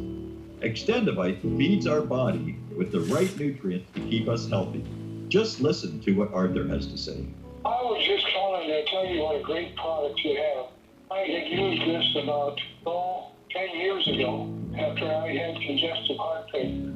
And it fixed me up and got me going for the last 10 years. Lately, I've been having heart trouble again, so I placed another order because this was the only thing that ever worked.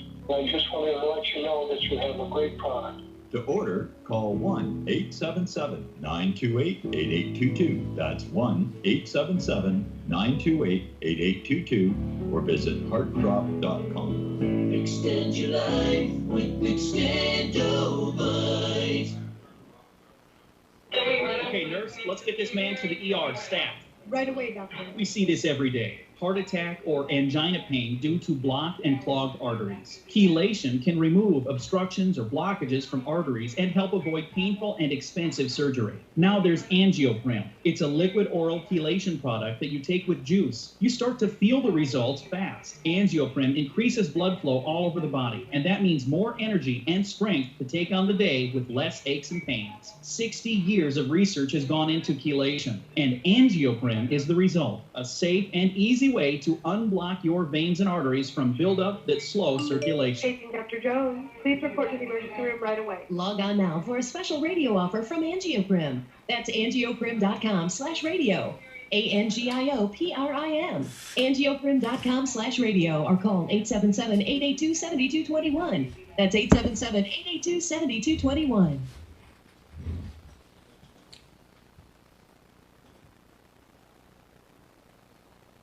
For millennia, mankind has been searching for answers to the big questions, such as, where did the universe come from?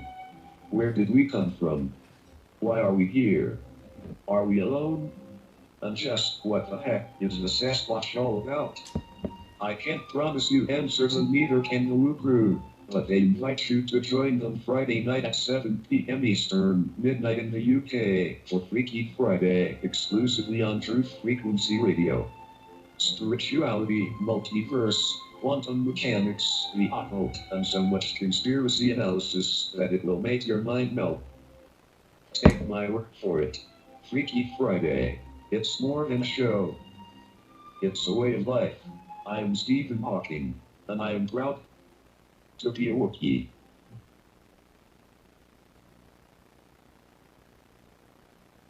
We are TFR. My faith in destiny is all I need to prevail. Truth Frequency Radio.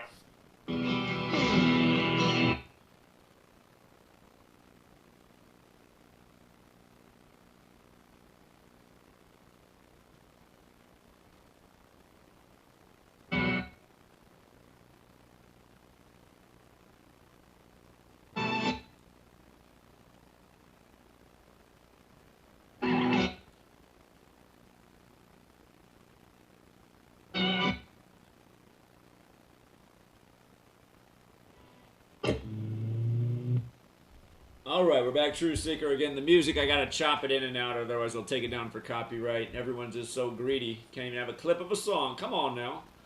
But again, Rambo, another brilliant presentation, and we're getting right back to him. You got the floor, friend.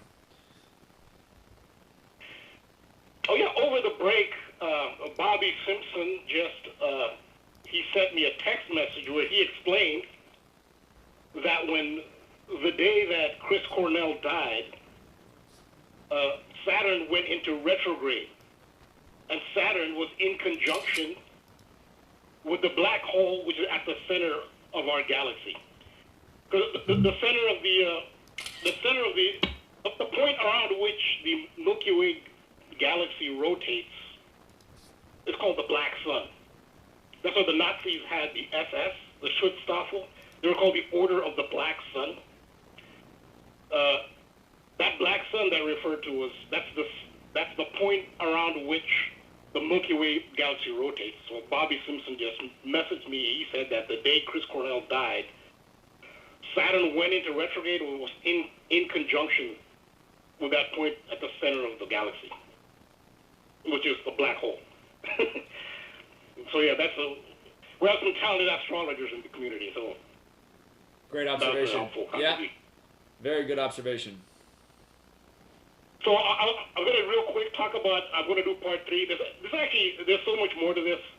I could probably do like 10 parts to this. It is exploded, but I want to explain how the asphyxiation theme also applies to the crucifixion of Christ. And there actually are, in the King James Version at least, 4 passages which describe Jesus Christ as being hung from a tree. And I give one example, which is the book of Acts, chapter 5, verse 30. 5:30. There's another 53 that says, quote, "The God of our fathers raised up Jesus, whom ye slew and hanged on a tree."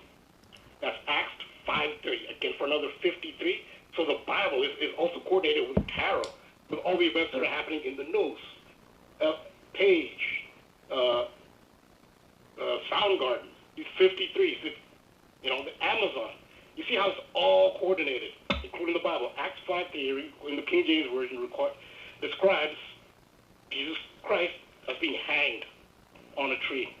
And also, it's known as destruction of the sacred masculine, which in the Jewish cipher, destruction of the sacred masculine is 1431, which is the 53rd triangular. And that's left with this picture of Chris Cornell, which you'd think that's the picture of Jesus Christ. No, that's Chris Cornell. That's actually an actual photograph. And there's an iPhone app that makes a photograph look like a drawing. And that's where that picture came. So that's not Jesus Christ. That's Chris Cornell, who's intentionally, his image is crafted after Jesus Christ. And I'll show that in part 3, how Chris Cornell and Soundgarden are patterned after Jesus Christ. So that has a lot to do with why they said he died the way he did, by hanging. It has to do with the crucifixion of Christ. So yeah, that's it for this week. Yeah, more brilliant work, Rambo. And there are many people that do think that it's a mistranslation in the Bible and Jesus actually was hung. And just to remind people about the connection with tarot, because since Rambo's drawing to the tarot card, just the most simple cipher, you guys. English is 74. GEMATRIA, the practice of coding numbers into words, 74. Just using the most simple cipher. A is 1 up to Z is 26. That cipher is known as Simple English Gematria. That's its real name. The word simple is 74. Occult is 74. But again, what are the odds that the word Jesus, the word cross, the word gospel, which is the story of Jesus, parables, which Jesus spoke in, and Messiah, all of those words each sum to 74. And again, in the base ciphers, if you run the alphabetic order and reverse the rules of numerology, Jesus Christ is 74 as well. And again, in Hebrew, 4-7 is related with the tetragrammaton, the 4-letter name of God. 7 is the 4th prime number. The divisors of 4 sum to 7. So this 4-7 is mathematics. It's associated with God, the story of the Bible. The 4th book of the Bible's numbers. 7 and 4 are numbers that are very symbolic, used very ritualistically in the Bible. 7, the 7 days of creation. With all of this being related to time, the 4 months of the year. The word time, 47. The tropics separated by 47 degrees. Christian is 40. The word Christian is 47, just like the word authority is 47. So is government. So is obey. President, White House, Republican, Democrat, D.C. This all-important number when the president gets sworn in the land that was once called Rome on the Potomac, controlled by the Catholic man, Francis Pope. Now the president gets sworn in on the Bible.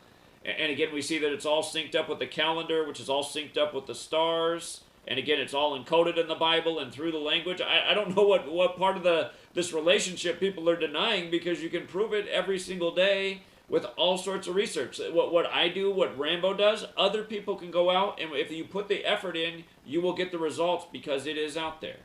So, Rambo, what do you think at this point? Do you think that it's all organic, or there's definitely a level of manipulation by the people who understand this knowledge and how to work with the organic matrix? What's your take on it? How did they get this so well encoded in the language? What's your take on these things? I mean, I don't claim to know the answers. I don't claim to know the answers, and I try to understand as many different theories as possible, and maybe certain ones will resonate more. But it's probably whoever's in charge knows. As a metaphor, if you want to call it a matrix, whoever's in charge knows the rules of the matrix. So it's a combination of both. So there's an organic element to it. You can call it a program, quote unquote, as a metaphor, which happens organically. And then I think the key is, and I think this is one of the deepest, biggest secret of Freemasonry and secret societies, is knowledge of how to understand the quote unquote program, or the rules of the matrix, and how to, with that understanding, how you can manipulate the matrix, or you can manifest yourself. So it's a combination of both. They know how to manifest, but they're not making up the rules. The rules are, you call it a great architect. That's what Masons, if you want to call it the great architect, if you use terminology from the Matrix movie, there's the architect of the matrix. You know, some people think we're in a computer simulation. Okay, if you maybe that's true. I don't know. Elon Musk is putting that out there. He believes this is a simulation. Also, Neil deGrasse Tyson, he's another famous mainstream. He's saying he believes this is a simulation. But so does the guy who denies God also kind of says that we're living in a computer simulation. What's his name? Charles Dawkins, or I can't even think. Oh, Dawkins. Oh, yeah. He says it's kind of a simulation, and to me that's just more BS belief system. That's like a way of taking away all self-responsibility. So. But I think what some of them do, some of them who do believe that it's a matrix is a metaphor. It could be something else. It might not necessarily be necessarily a matrix, but there are certain, you can call it just laws of the universe, just universal laws. And if you master those laws, you can manifest. And that's one of the keys that they have, is how to manifest. A lot of the rituals they do, why they keep doing them, it's not necessarily mockery necessarily. It's because they have to do them, because somehow the ritual creates a vibration which, what they want is for us to resonate in a certain way. So we're supposed to react to certain things. When we see an image, we'll react. The energy we put out from our reactions is what manifests. So that they understand how to make us manifest a specific vibration. So yeah, I mean, it's complicated. So I don't claim to know the answer. It's complicated, but it's probably a combination of different things. But there's a group of people who have a level of knowledge that we don't, and we're from the outside trying to, just trying to fathom it as best we can. Well, I think that's a good explanation, because I don't know. I don't think anybody really knows what the right answer to those questions are, but we'll forever be looking for them. So. Can I give one more 74? Yeah. I can't breathe. Oh yeah. It's 74. Yeah. And think how that ties in with this whole theme. And I guess that Jesus Christ being asphyxiated. Truly. And for the record, Lucifer is also another 74 in this same simple cipher as Jesus. And again, as above, so below, duality. So.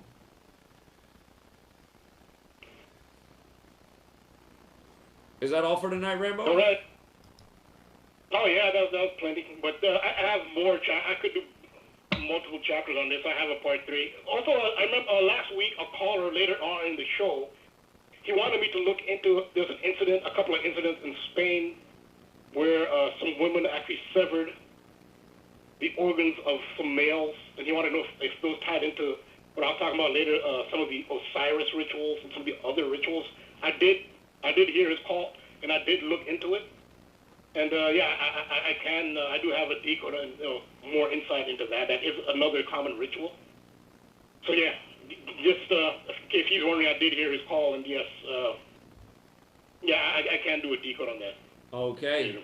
All right. Appreciate that, Rambo. All right. Great work as always. Thank you, friend. No, you're welcome. All right. You have a good night. Yeah, take care. Right. You too. Okay, Lil Durk, and now this week, Lil Durk's brother's dead. Just after, like, the week before, an associate of his was dead, and again, it's just part of a long list, and it's like, how can people keep looking at things like this and just think, like, okay, this is not normal for people to just be dropping dead left and right next to somebody like this. But, let me connect with him right now.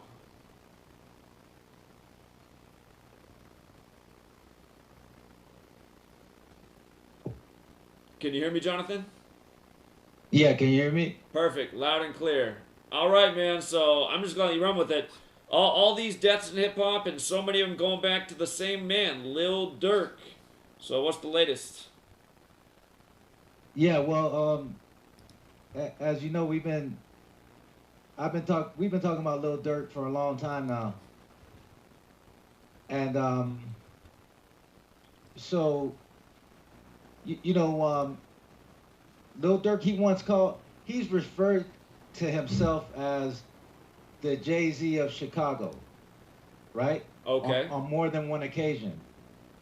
And so what I find interesting is that, notice when tonight I'm going to talk about the same numbers, 56, 201. So what I find interesting is that Jay-Z used to live at 560 State Street. It's an address in Brooklyn. And he's rapped about this. So, and you can even Google it. You can Google 560 State Street Jay-Z, and you'll see that apparently he's lived there, and he's also rapped about it. And think about the 56, right? In numerology, the 0 doesn't count. So the 56 is right there, right? Right. Right. And notice what happened with Lil Durk's brother, D-Thang. So the same numbers, right? Jay-Z used to live at 560 State Street. D-Thang was shot and killed. Shot and killed equals 56. Society of Jesus equals 56. So we've been talking about Lil Durk a lot, and you have to go back to the history of it. And his father was a big time dope dealer, and he had a lot of success selling drugs. He also had to do a lot of time, but he was well respected in the streets. And to me, it's almost like these certain people are chosen, right? It's not like what is it about, what is it about Lil Durk, and what is it about his father? There's something to these people where these people are chosen. Like Lil Durk's father had a lot of success on the drugs. He also had to do a lot of time, which is the bad side of it, right?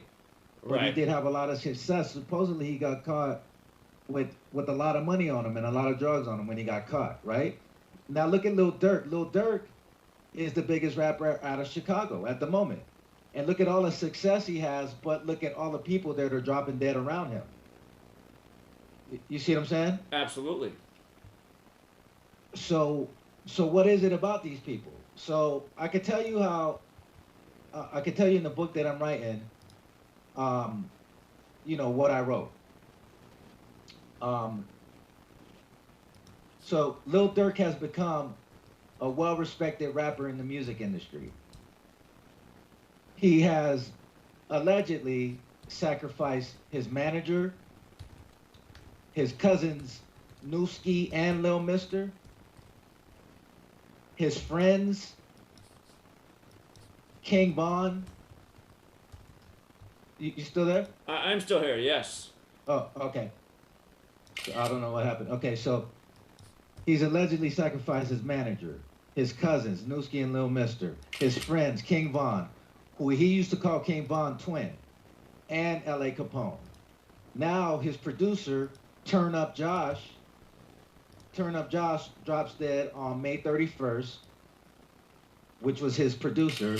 A week later, his blood brother, D-Thang, is dead. So this is why he's the biggest rapper out of Chicago. He has a song with Drake. He just dropped an album last Friday with Lil Baby.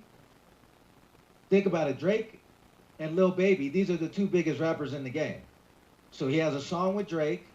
He now has a collaborative album with Lil Baby, who, by the numbers, Lil Baby sold the most records out of anybody in 2020.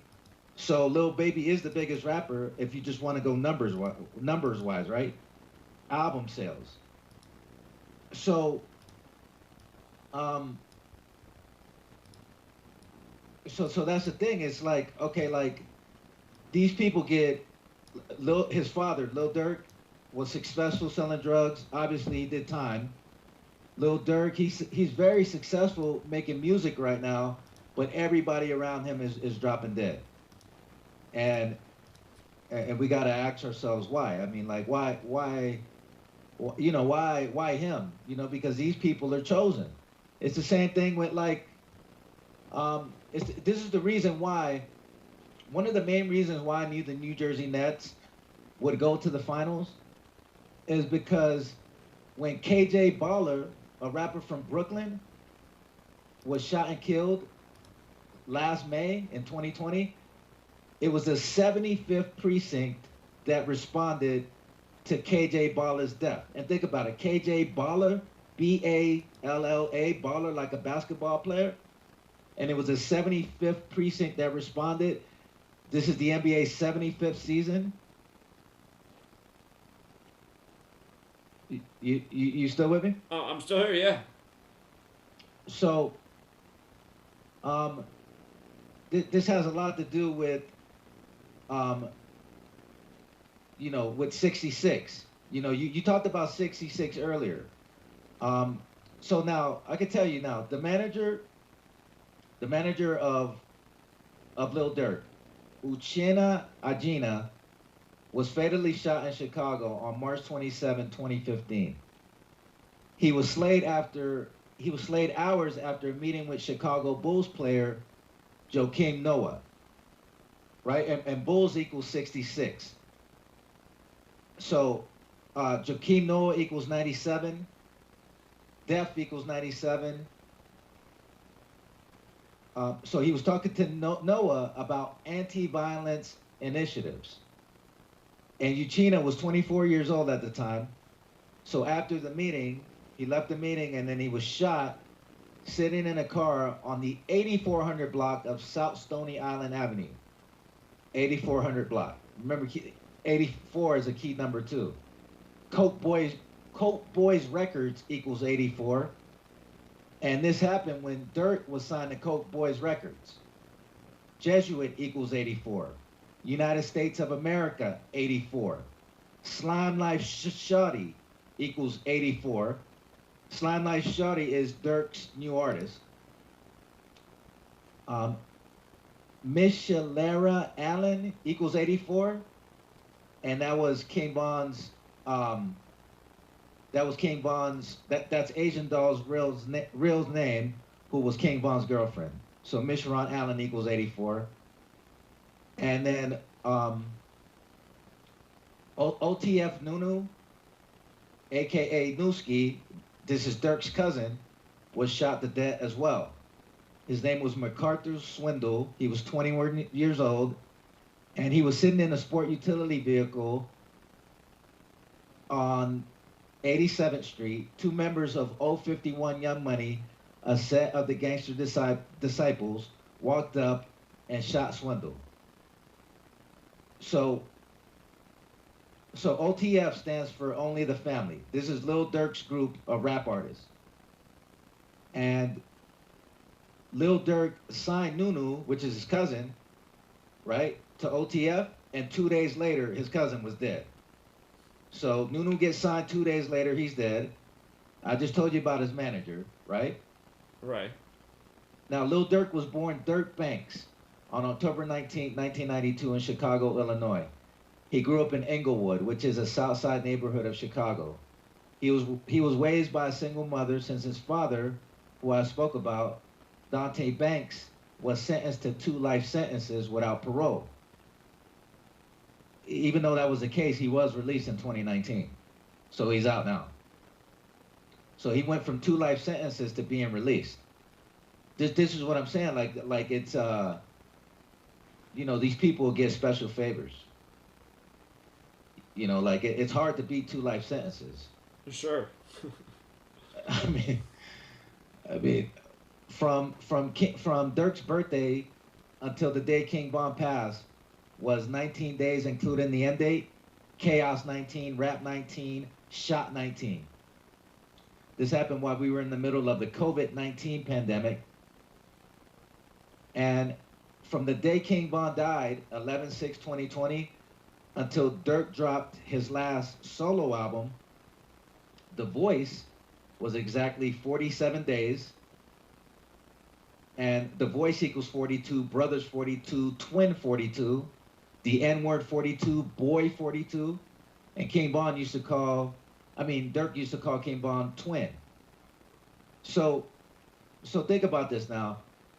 It was reported that King Von dropped dead on 11/6/2020, which we predicted back in March of 2020. And exactly 7 months later, D-Thang, Lil Durk's blood brother, is found dead. Now, I'm getting different reports. So what I heard is that, so what I'm hearing is that he got shot on 6/5, right? June 5th, and then I guess it was after midnight when he died, which makes it 6/6, right? I see. So either way, shot and killed equals 56.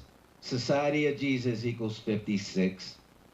And remember, I mentioned that Jay-Z used to live at 560 State Street, and Dirt calls himself the Jay-Z of Chicago. Now, I don't remember any rapper, not even Jay-Z, having all these deaths surrounded by him. Like, Lil Durk is like I've never seen this. Like, you know, big time rappers, you know, they have to sacrifice people close to them, you know, but I've never seen anything like this with what's going on with Lil Durk. Well, this weekend is the most blatant thing, because his group is called Only the Family, which equals 66 when you use the alphabetic order and rules of numerology. The word family, which is the most simple cipher, the alphabetic order is 66, and then his brother dies on 6/6. The Bible's 66 books in length. The story of Cain and Abel, brother, that just how they do this same stuff over and over. And then the word family is also 33 in the base ciphers, like Lil Durk's 33, and it happened on his 33rd week of his age. And he's 28, and the word man is 28. And again, that's the first perfect number after 6. And his brother's dead on 6/6. And just man made on the 6th day. All this stuff is just biblical. And again, shot on 5/6. Again, Society of Jesus 56. King James Bible 56. Bible alone, I spoke. Well, Bible's 21 and 33. It happened on a Sunday. He died 21 and 33. And it happened also 231 days after his birthday, which is 33 weeks. The 21st triangular number.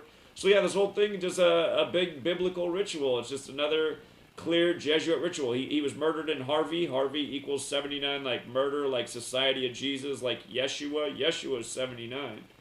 But yeah, man, I mean, Only the Family, 6/6. It just couldn't be any more biblical. And that's the point we're making each week. It's by the numbers, it's biblical. Right. And just to piggyback up to 66, Bulls is 66, right? Yeah, Bulls 66, so, right. I remember Lil Durk represents Chicago, and a number of the Beast 66, LeBron 66, LeBron James 66, Lakers 66, King 66, Only the Family 66, Empire, which is the distribution company, you know, the label that's affiliated with Only the Family, Empire equals 66. Doughboy equals 66. Currently, the current trap rapper representing Cleveland, Ohio, Doughboy equals 66. So it's a big 66 thing, and we could almost see it like, okay, like this is like kind of like a clue how like years ago when Kendrick Lamar came out with that song. And oh, I hear the music. It's funny. That's Chris Cornell. We'll be right back. Yeah.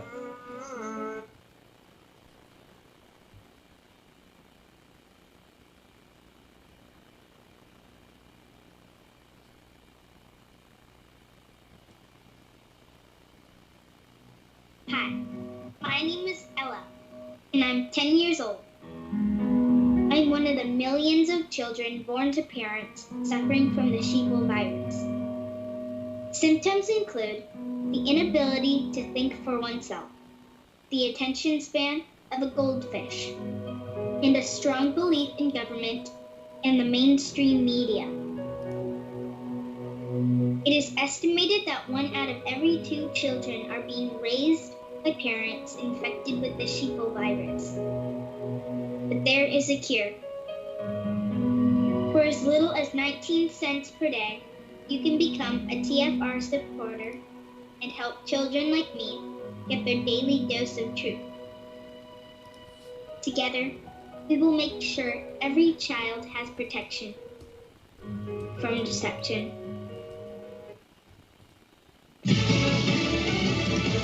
A military base on lockdown. Lisa Brady, Fox News. Officials at Joint Base San Antonio in Texas have been investigating reports that 2 suspected shooters fired shots from off base, then fled on foot.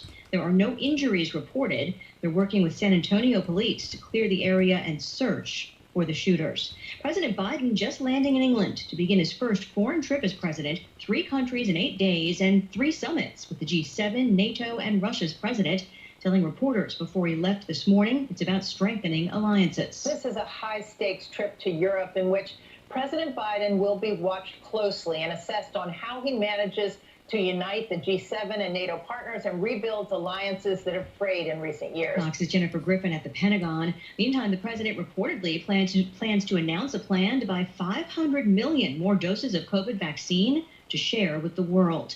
It wasn't about the photo op. That's the conclusion in a new government report that says President Trump's picture at a historic D.C. church was not the reason protesters were forcibly cleared from a park near the White House. The Interior Department's Inspector General says U.S. Park Police removed crowds protesting the death of George Floyd so that a contractor could get started installing new fencing. About 30 minutes after police used pepper pellets and flashbangs. Then President Trump walked across Lafayette Park to deliver a short speech in front of St. John's Church while holding a Bible. The watchdog report found the clearing of the park was justified, but that law enforcement agencies failed to communicate adequately with each other and did not give sufficient warnings to protesters. Fox's Rachel Sutherland at the White House. A Trump-era rule that narrowed the types of waterways qualifying for federal protection is now formally under review. The Biden administration filing legal action. The former president said the rules imposed unnecessary burdens on business. America is listening to Fox News. This is Truth Frequency Radio. The wicked one, obviously under heavy Masonic influence.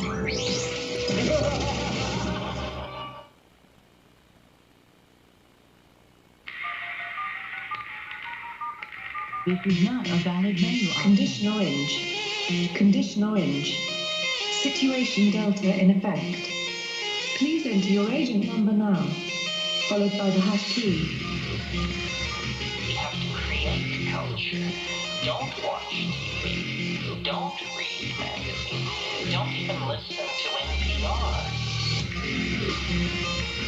Time comes when silence is betrayal. More for themselves and less for everybody else. But I'll tell you what they don't want.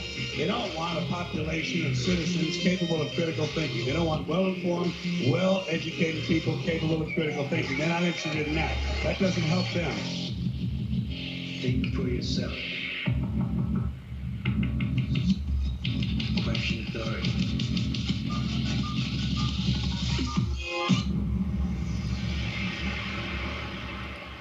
This code has been compromised.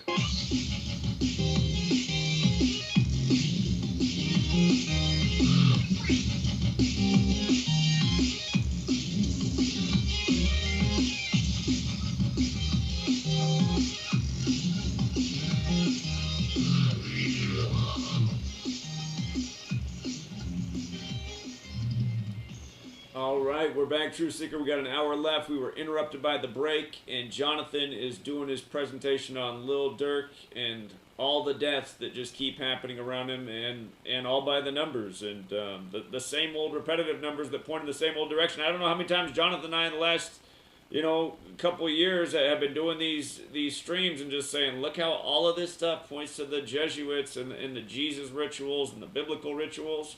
And this one with Lil Durk, man, it's about as blatant as it gets. And let's not forget that Chicago equals 46 like Catholic. And this is happening in the time of number 46, in the time of the Jesuit takeover. And again, the death was on a Sunday. So...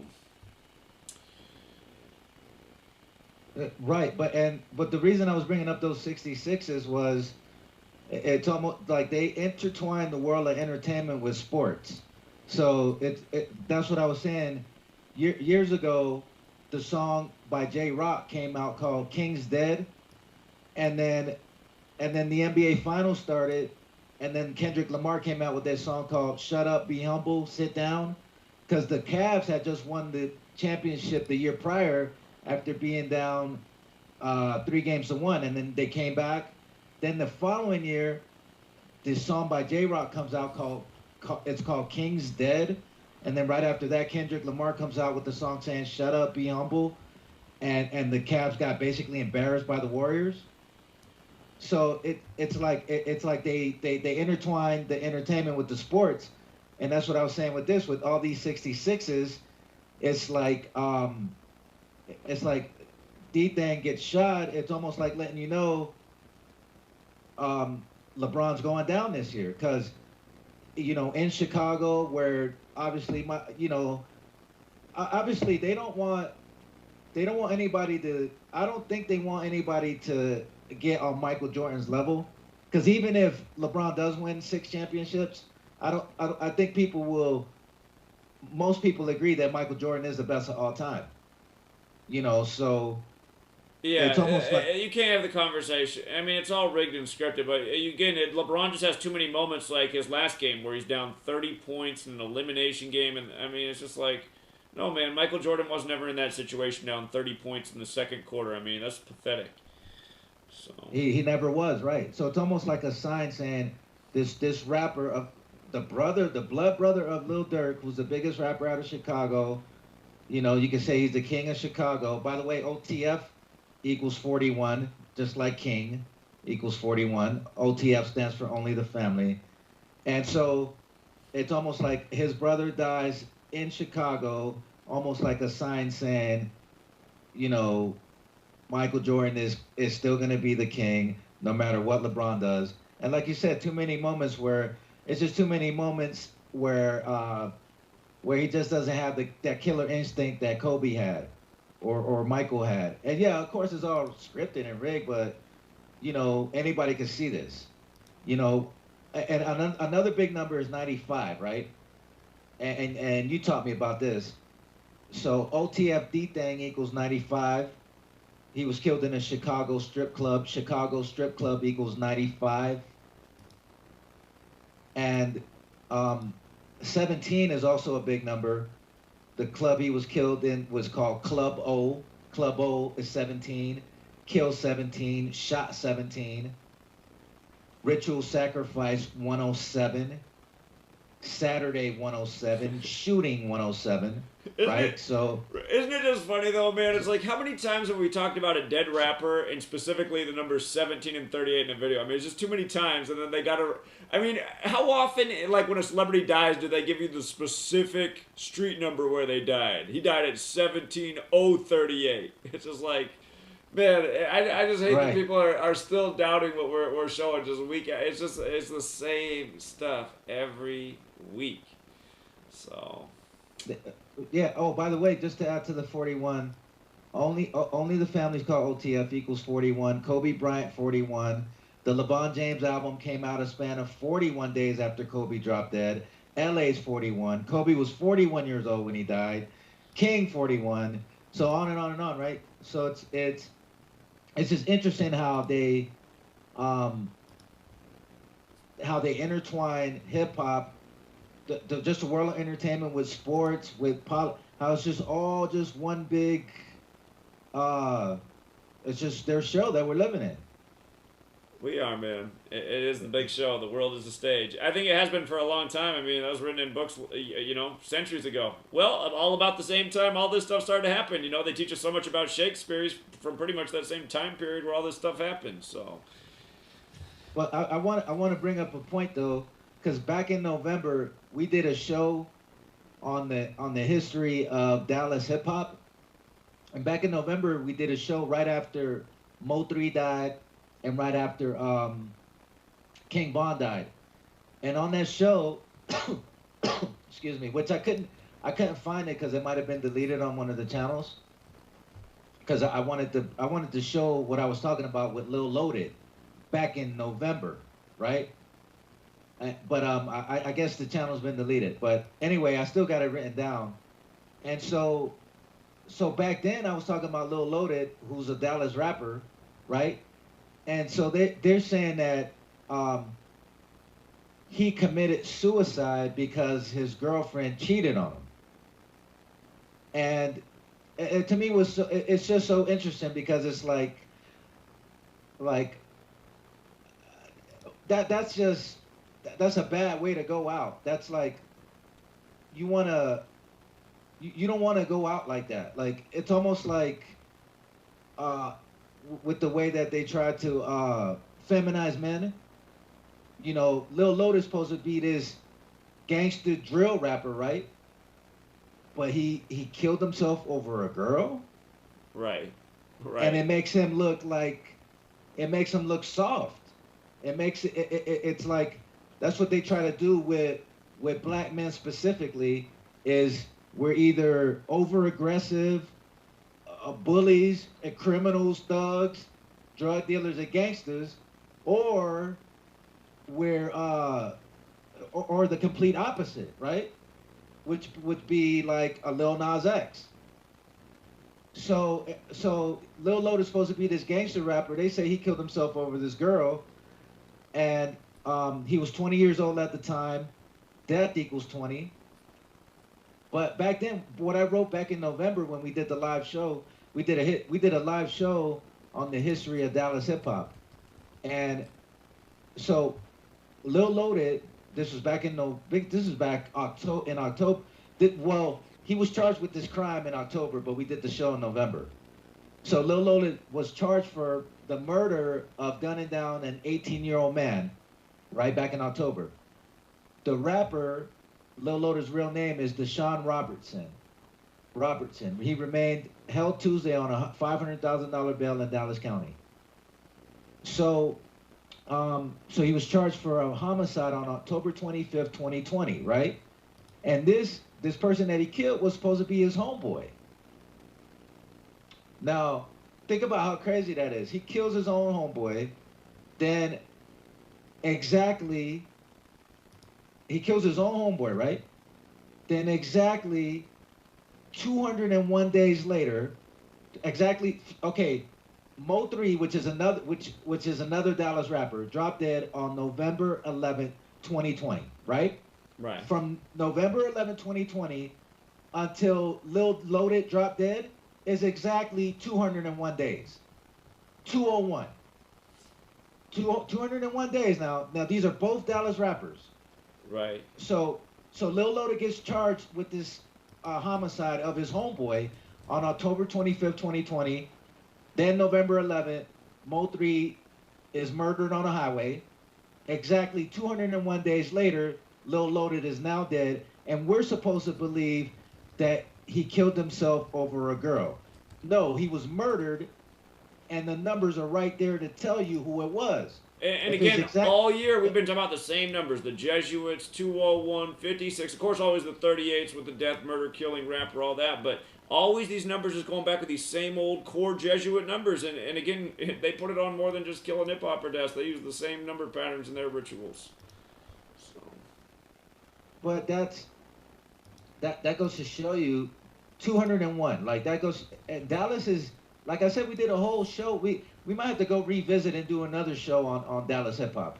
Dallas has an interesting history when it comes to hip hop. Keep in mind, when Lil Loaded killed his homeboy, he was 20 years old. Death equals 2020, and this happened in 2020, right? So just so many 201 things. I mean, there's been so many this year. One of them was the baby's brother died 201 days from his birthday. So just so many. So check this out.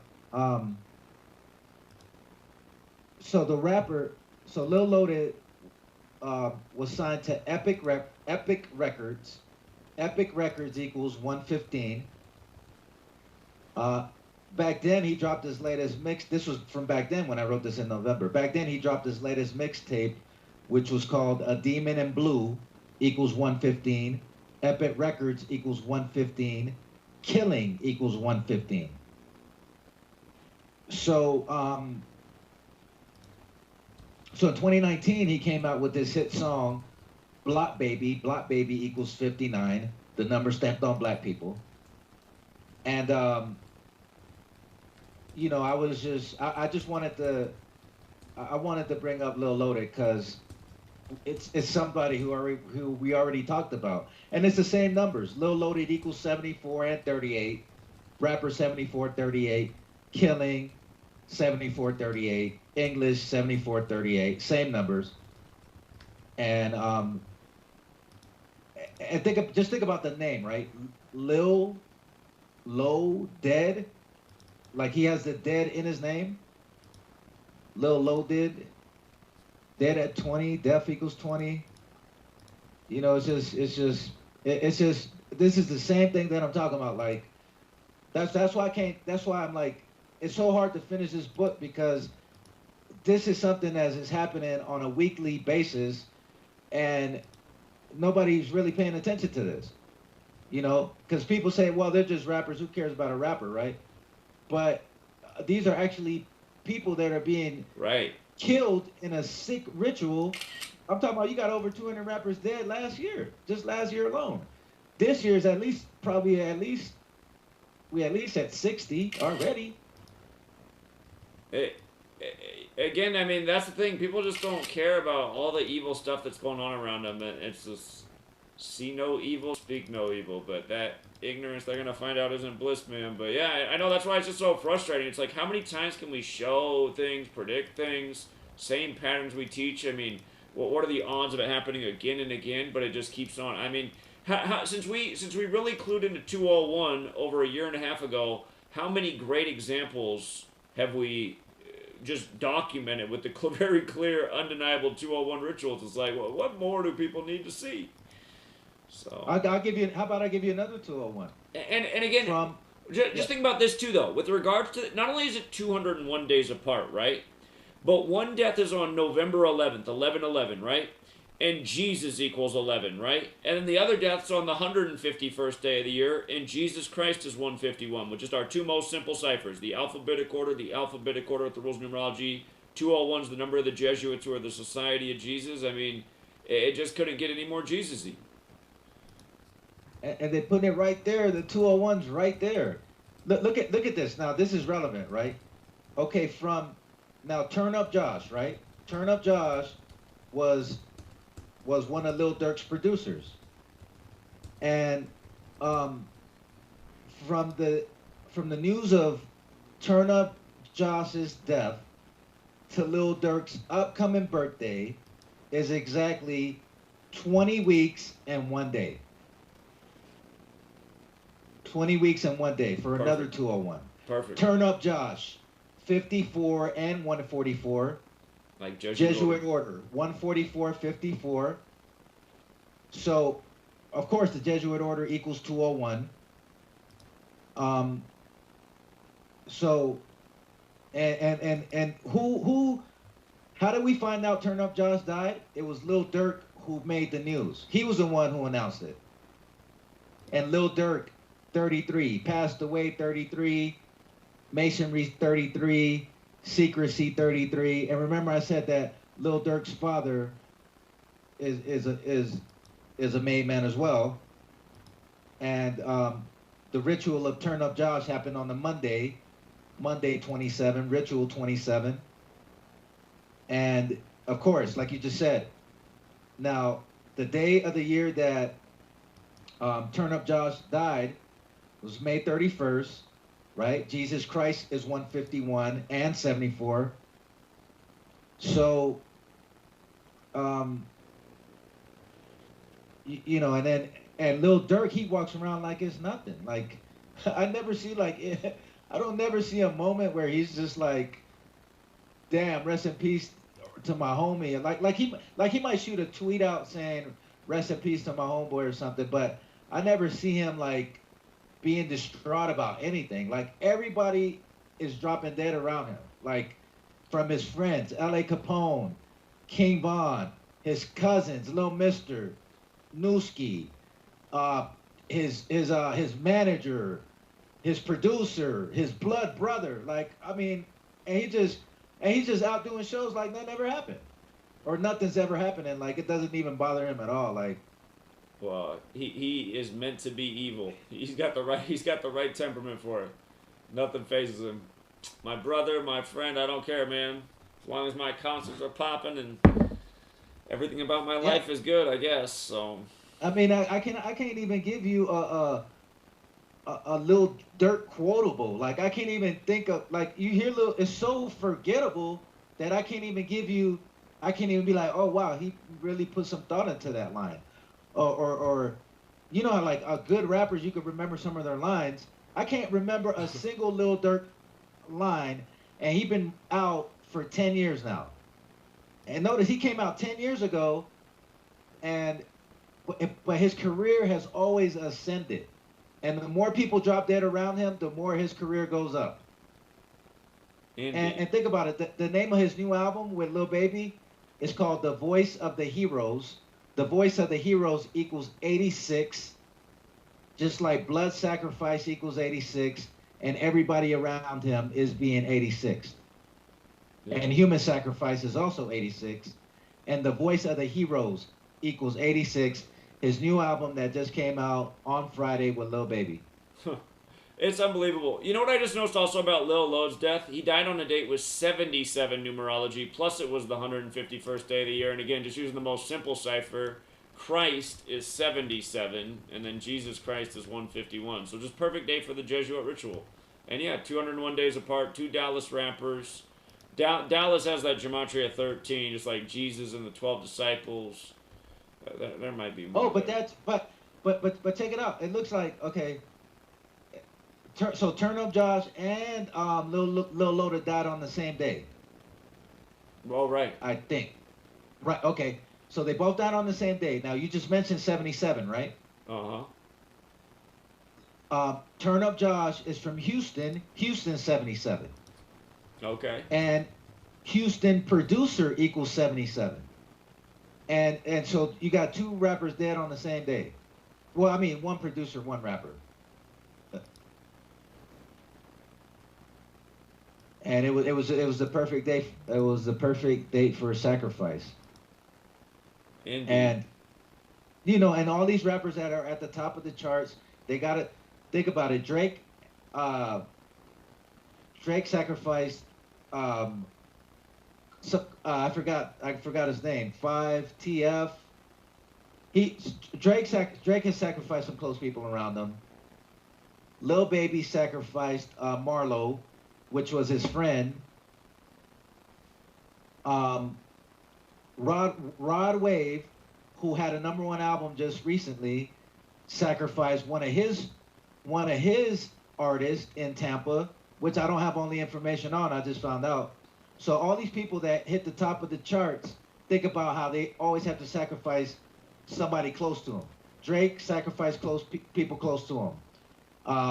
Of course, Durk, obviously, right? Rod Wave and Lil Baby, and of course Da Baby. You know, Megan Thee Stallion, the biggest female rapper.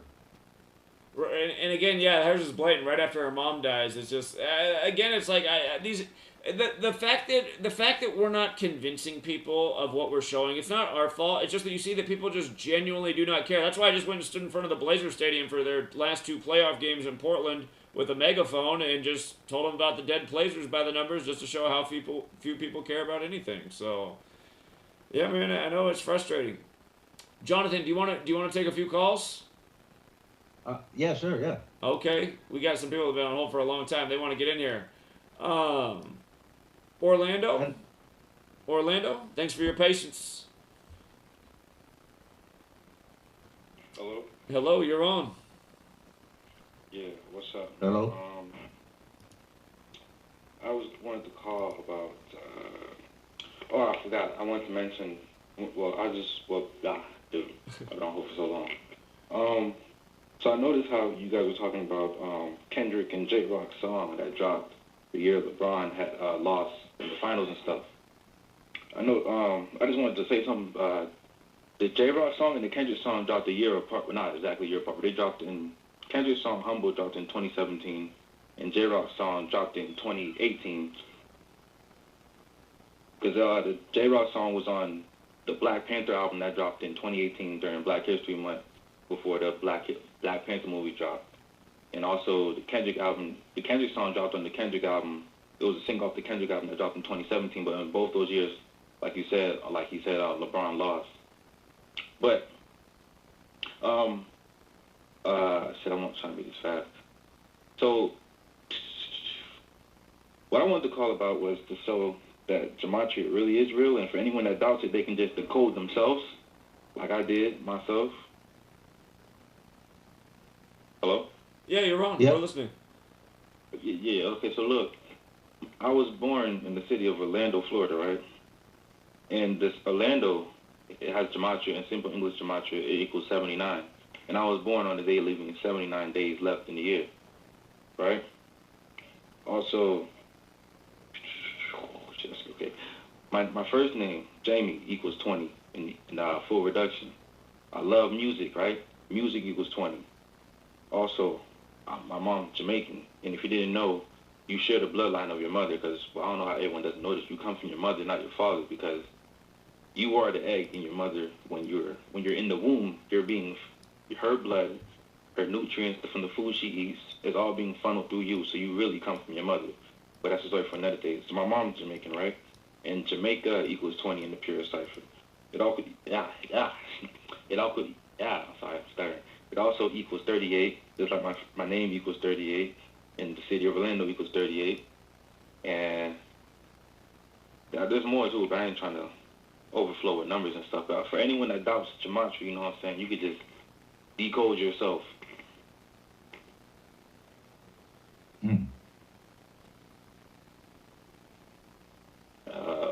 That's about all I have. Well, I'm listening. Yeah, it's all super interesting. I just remind, though, that, you know, again, I don't want to start a race war here, but there's a real thing in black culture to, like, just downplay the importance of men, and I think it comes from just so many single-parent households where the man's not around. But, again, there's no baby without a man. So, I mean, yeah, you do grow up inside your mother, and that's why most people are attached to their mother, but, I mean, there's no baby without the man. So don't downplay that.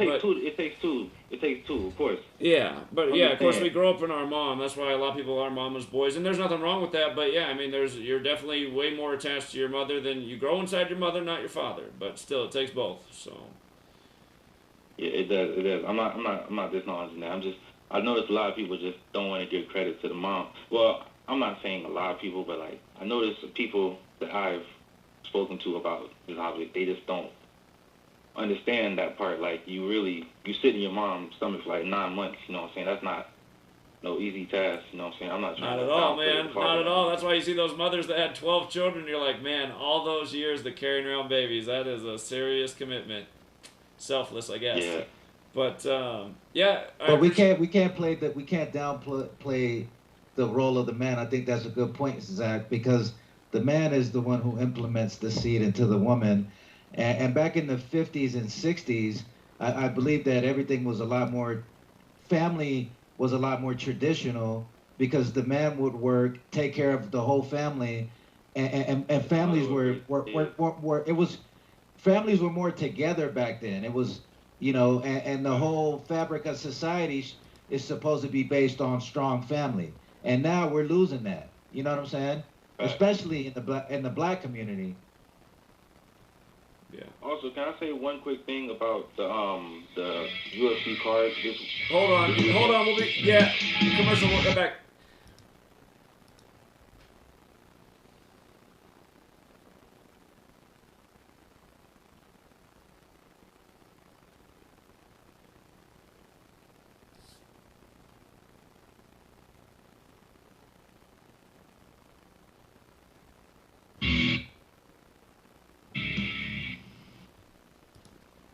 From the dawn of man, we have turned to nature to help attain balance within ourselves. But somewhere, we lost our way. Western culture is once again remembering the healing benefits of CBD, the non-psychoactive component of the hemp plant. That's why more and more people who use CBD report relief from inflammation and chronic pain, balanced blood sugar and cardiovascular system, relief from muscle tensions, tremors, migraines, headaches, anxiety, depression, and the list goes on. The big question is, where do you get it? IOLife is a 99% pure CBD oil made with all organic ingredients, and it's available to TFR listeners worldwide. If you use coupon code TFR at checkout, you'll get $5 towards your order. Head on over to iolife.com now. That's AYA life.com. So, you love talk radio? Then you'll love TalkStreamLive.com. TalkStream Live is always on, 24/7, with the best streaming talk shows. Find your favorite talkers and discover some new ones. It's free, readily available online or on mobile with any smartphone or tablet. Finding your favorite talk shows all in one place has gotten a whole lot easier. Just go to TalkStreamLive.com. Be sure to download the free apps from Google Play or the iTunes App Store.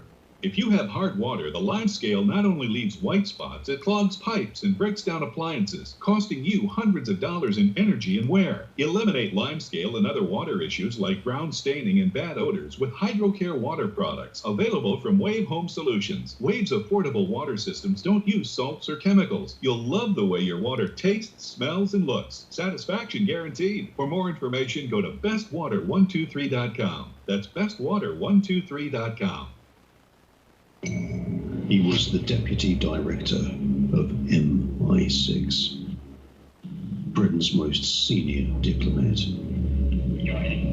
He was knighted by the Queen and in charge of thousands of highly trained spies. But he was also a member of the Paedophile Information Exchange. He had 45 diaries full of sex fantasies with children. His friend was the private secretary of Margaret Thatcher. He strangled a child and hit another with his car. He raped young boys and organized orgies with children for other politicians. The Enigma Channel, intelligent television for planet Earth. EnigmaTV.com.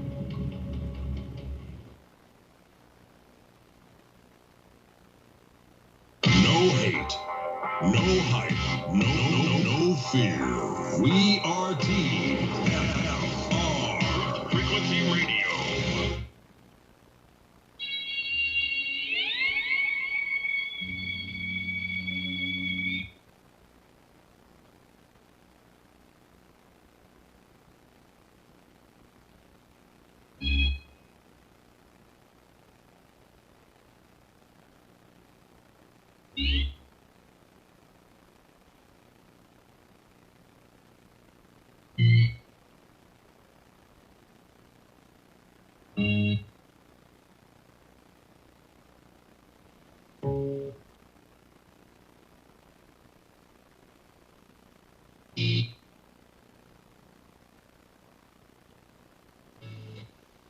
Okay, we're back, True Seeker. We got 30 minutes of show left. We're going to take calls the rest of the way. I see Tim from Nevada's next in line. I believe that's the gentleman who just came up and joined me at the Blazers game. But Orlando wanted to finish their thought first, and they got interrupted by the break. So real quick, Orlando, closing thought? All right, closing thought. UFC 263 is on Saturday, and they moved it to Arizona, the 56th prime, where the only peer 56 team in the league is the Suns, who come in today on the 56th date numerology with 56 wins, and it looks like they're smashing the Suns smacking the Nuggets right to get that 57th win. And again, Moon is 57 right before the eclipse with the two teams in tribute to the Sun, the Nuggets and the Suns. But yeah, man, it's all ritual. All right, so what I wanted to say was this UFC card will contain, for the first time ever, will hold a match that will be a 5-round match. That's a non-title, non-main event bout. And if you add up all the possible rounds for the main card, it's 21 potential cards for all fights where to potentially go to distance, right? So I noticed that there's 3 fights that the 21 could play in: the main event, the co-main event, and the third fight, where the third match of the main card that I just mentioned. Nate Diaz could stay on 21 wins. Davison Figueroa could pick up his 21st win, and Israel Adesanya could pick up his 21st win. Very good decoding. Yeah, the big Jesuit numbers, the Jesuit combo in UFC 263. That's how you do it, man. You learned it, and you're doing it, man. Good work. By the way, I'm the guy that called in earlier under your live stream about Kawhi and Mahomes. Okay. Hope you're having a good day today, man. The games are going the way we wanted them, so. Yep. All right, man. I'll see you tomorrow. Yeah. Have a good night. Tomorrow, man. Yeah. Yep. Okay. And let's go out to Tim. I believe this is Tim who joined me at the Motor Center in Portland. What's up, Tim? Hey, what's up, Zach? I just want to give a shout out to Jack. He's listening from Ecuador for the first time on your show. I don't have much to contribute to music, but I do have this. Fibonacci numbers, 1, 2, 3, 5, 8, 13, and on and on. Fibonacci's in so much in our world, art, music, I mean, life. There's so much to it, but with music, you know, you got circle of fifths, and you have octaves, and it's in time, 4/4 time. So I have a 5-year-old daughter. She wants to learn how to play keyboard. And I want to make it fun for her before I teach her scales and chords and stuff. So I'm just going to have her learn the middle C. Put your thumb here, and 1, 2. If you press any two random notes on the keyboard, they might harmonize, they might not. But if you press, like, let's say middle C with that's your 1, 2, 3, and then 5. She could kind of riff like that, and no matter what she plays, I know it's a Fibonacci number. And for some reason, 2 notes that might be a Fibonacci, that, you know, like let's say you do middle C and the D next to it, or the 5th note from it, they, you know, even if you can't hear or understand music, you know, that sounds good. Or you might hit 2 notes that don't sound good. So I'll start her off with Fibonacci on the keyboard before, you know, I do more. I do know a lot about music because I was in a rock band back in the mid-90s in Germany. I used to play at, you know, bars where Elvis played at and stuff. So I know a little bit about music. Cool. Very cool. And just to remind people, in Gematria, numerology, Fibonacci, it all comes together. 55 happens to be the 10th Fibonacci number. If you don't know the Fibonacci sequence, it's just 1, 1, and then the next number is 2 because you add the last 2 digits that came. So it's 1, 1, 2, then it's 3 because the last 2 digits are 1 plus 2 is 3. So then it's 2, 3, so the next one's 5, then 8, then 13, then 21, 34, then 55. 55 is the 10th Fibonacci number. In Gematria, Fibonacci equals 55. 55 is also the 10th triangular number, which means if you add 1 through 10 together, it equals 55. Numerology equals 55, so does Fibonacci. And when you run it in reverse, they're 44. It reminds me that the Bible's a book full of numbers, and the 4th book is titled Numbers. But again, yeah, absolutely, the Fibonacci numbers are so important. When you learn these, you got to learn your number sequences. Prime numbers, triangular numbers, Fibonacci numbers. At the horse track, you know, this past weekend, the 10th race, the horse in the 4th post won. And that trainer had 4 horses in the race. 10 is the 4th triangular number. We love that. The race before that, it was race 9, post 3, Belmont Stakes, New York 39, always 39 rituals in New York. That horse came in. There was another horse that the experts were big on that did seem interesting that sucked, but the 3-9 thing came through, which seems to every single year at the Belmont Stakes. And also another big ritual at the Belmont Stakes is 666. The man on Essential Quality who won that race, that was his 666th race of the year, as he won as the favorite in that race. And again, number games. Number games, yes, sir. The horse that won the Belmont in the left 2 ciphers, he was 209 and 65. It happened on 6/5, and the 209, it was like 209 days left in the year.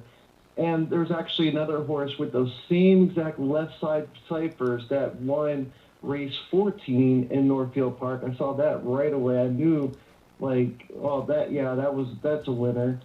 So with this knowledge, I know, I'm here in Vegas for 2 more days, and I'm ready to leave. Even though here's why.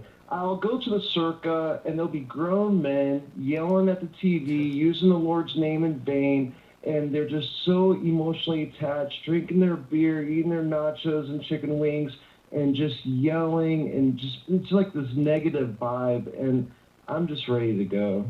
I'm tired of taking their money. It's like, dude, I just want to, like, stand up and be like, look, give me your wallet, give me your money, and we'll just call it even, because that's what I feel like when I'm in Vegas. It is, man. I don't like the energy and the people either. It's got all the wrong vibe. It's a sweet lady that was like, we got to move down there, because, again, days like today, I do wish I was in Vegas. I mean, we could have just robbed the bank today with the eclipse rituals. Yeah. New York Mets, New York Yankees, 33-39. on the eclipse day. Oh, that's easy Everything money. came in. It started off with a bang. San Francisco lost right away to the Rangers. The Rangers, anytime a starting pitcher has that good of a riddle, if they don't pick up the win, it seems like their team almost always does. Athletic, I mean, just like almost everything came in today, and so much of it was around the eclipse. And for anyone who missed the sports live stream today, I started by talking about the eclipse in 108, and I said we want to look for eclipse rituals in Major League Baseball today. When I got to Garrett Cole, I just laughed. I saw that Garrett Cole could pick up his 108th career win. And you guys, if you think this is stupid, please go out and read my book afterwards if you think what I'm saying is stupid. I talk about Garrett Cole's 95th career win to open last year's baseball season. Based some of it off of Rambo's knowledge with the Heliacal Rising of Sirius, this astrological ritual. Sirius equals 95 like Fauci. Fauci threw out the first pitch to start last year's baseball season, the coronavirus season. Garrett Cole pitched that game, got his 95th career win, and he was signed by the Yankees on his 95th day of his age. And again, Sirius equals 95. He got it on the day of the Heliacal Rising of Sirius. Well, today, right before the eclipse that's about to happen, it's hours away, the eclipse that's about to start, he picks up his 108th career win today. And again, geometry's 108, Major League's 108, 108 double stitches on a baseball, but 108 gets its significance from eclipses. Again, they say the diameter of the sun is 108 Earths across, and from the Earth to the sun is the diameter of the sun 108 times side by side, and from the Earth to the moon is the diameter of the moon 108 times side by side. This is what they teach in the science books. I'm not saying that's a fact, but that's what they teach. And in GEMATRIA, which means geometry and language, again, geometry is 108 forwards and backwards, so it has perfect symmetry, another concept. And again, with the most simple cipher, geometry and Major League are both 108, like the 108 double stitches on a baseball, which is why we said the Cubs would break the 108-year drought after not being in the World Series since 45, because Major League's also 45, like Cubs, like Wrigley, like geometry. It was the 112th World Series. The Cubs broke the 108-year drought in, and mathematics is 112. They won it on November 2nd, Game 7, which we called at the start of the year.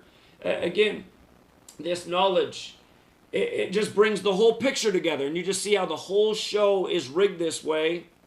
Again, watch today's live stream. We talk about this at the beginning, and then we go and we say, now let's look through the baseball games, and we saw Garrett Cole get his 108th win. Not to mention, he becomes 7-3 today, Garrett Cole, and solar eclipse equals 73.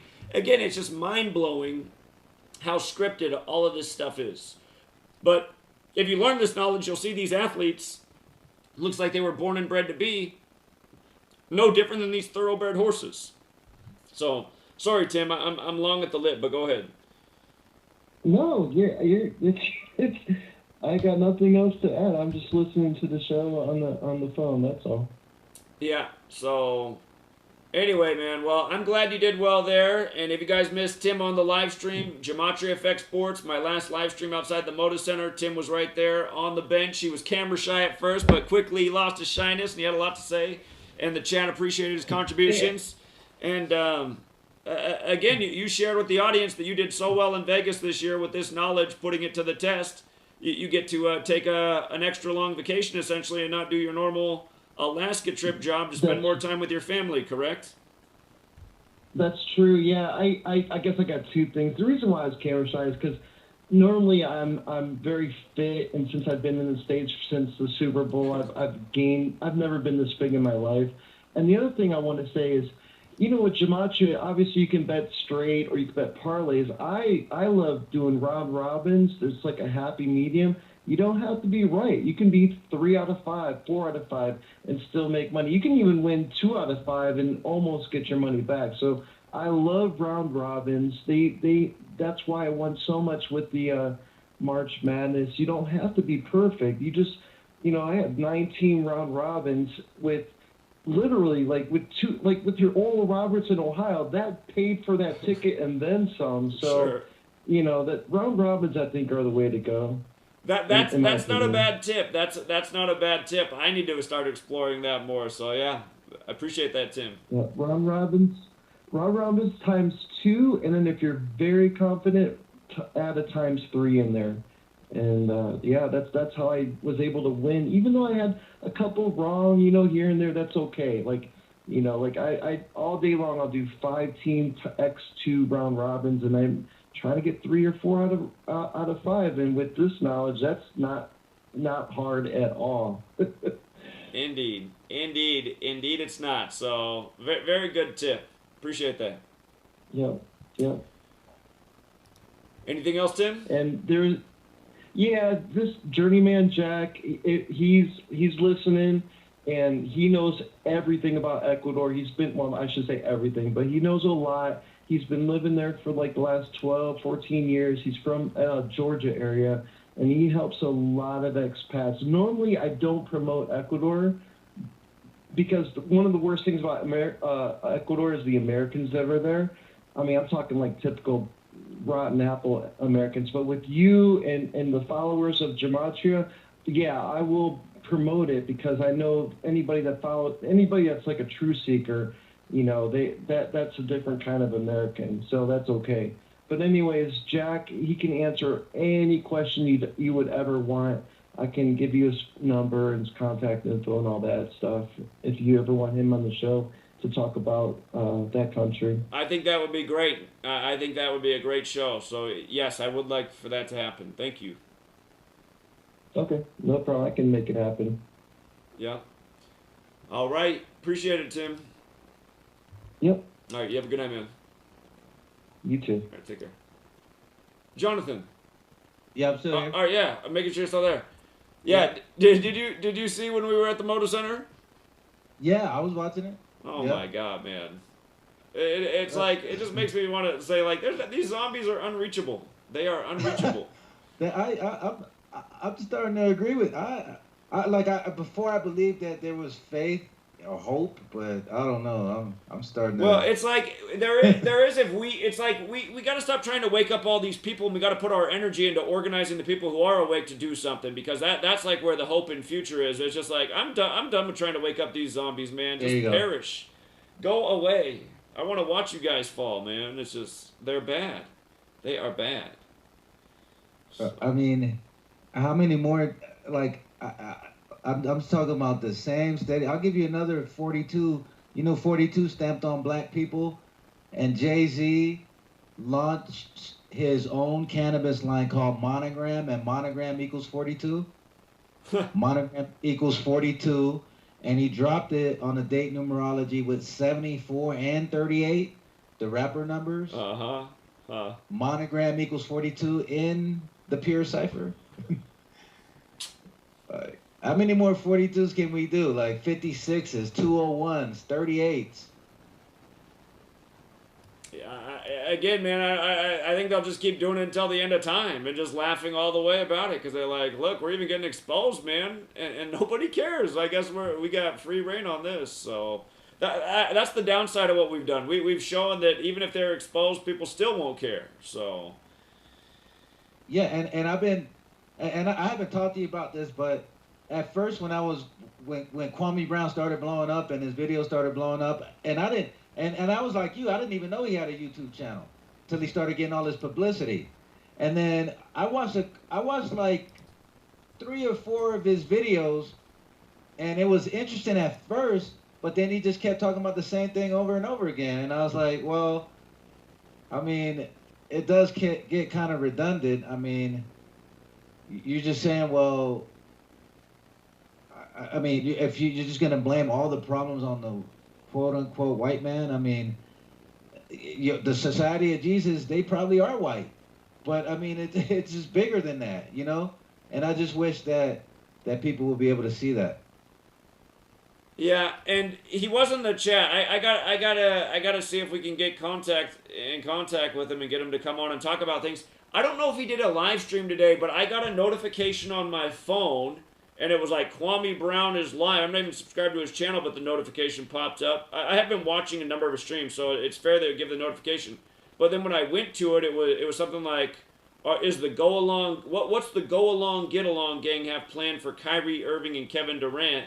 And I was like, that's interesting. Is he going to talk maybe about rigging a little bit, like give some hints? But when I went into that, it was waiting for him, and he'd been late apparently, and I had never seen one of his streams pop up when he wasn't there. So I don't know if that stream ended up happening, but I'm gonna have to look into that. But and to be honest with you, I agree with a lot of what he's saying, because he's saying that, you know, supposedly the money that he's getting from the super chats, he's taking the money and buying shoes for kids, and he's supposedly is what he says, that a lot of the money that he made from the NBA, he's putting it back and investing in kids. And I do agree with a lot of what he's saying, but I think he would gain more credibility if he admitted that the NBA was rigged and that all these people are in on it. And I believe he will gain more credibility if he just told the truth about the whole situation.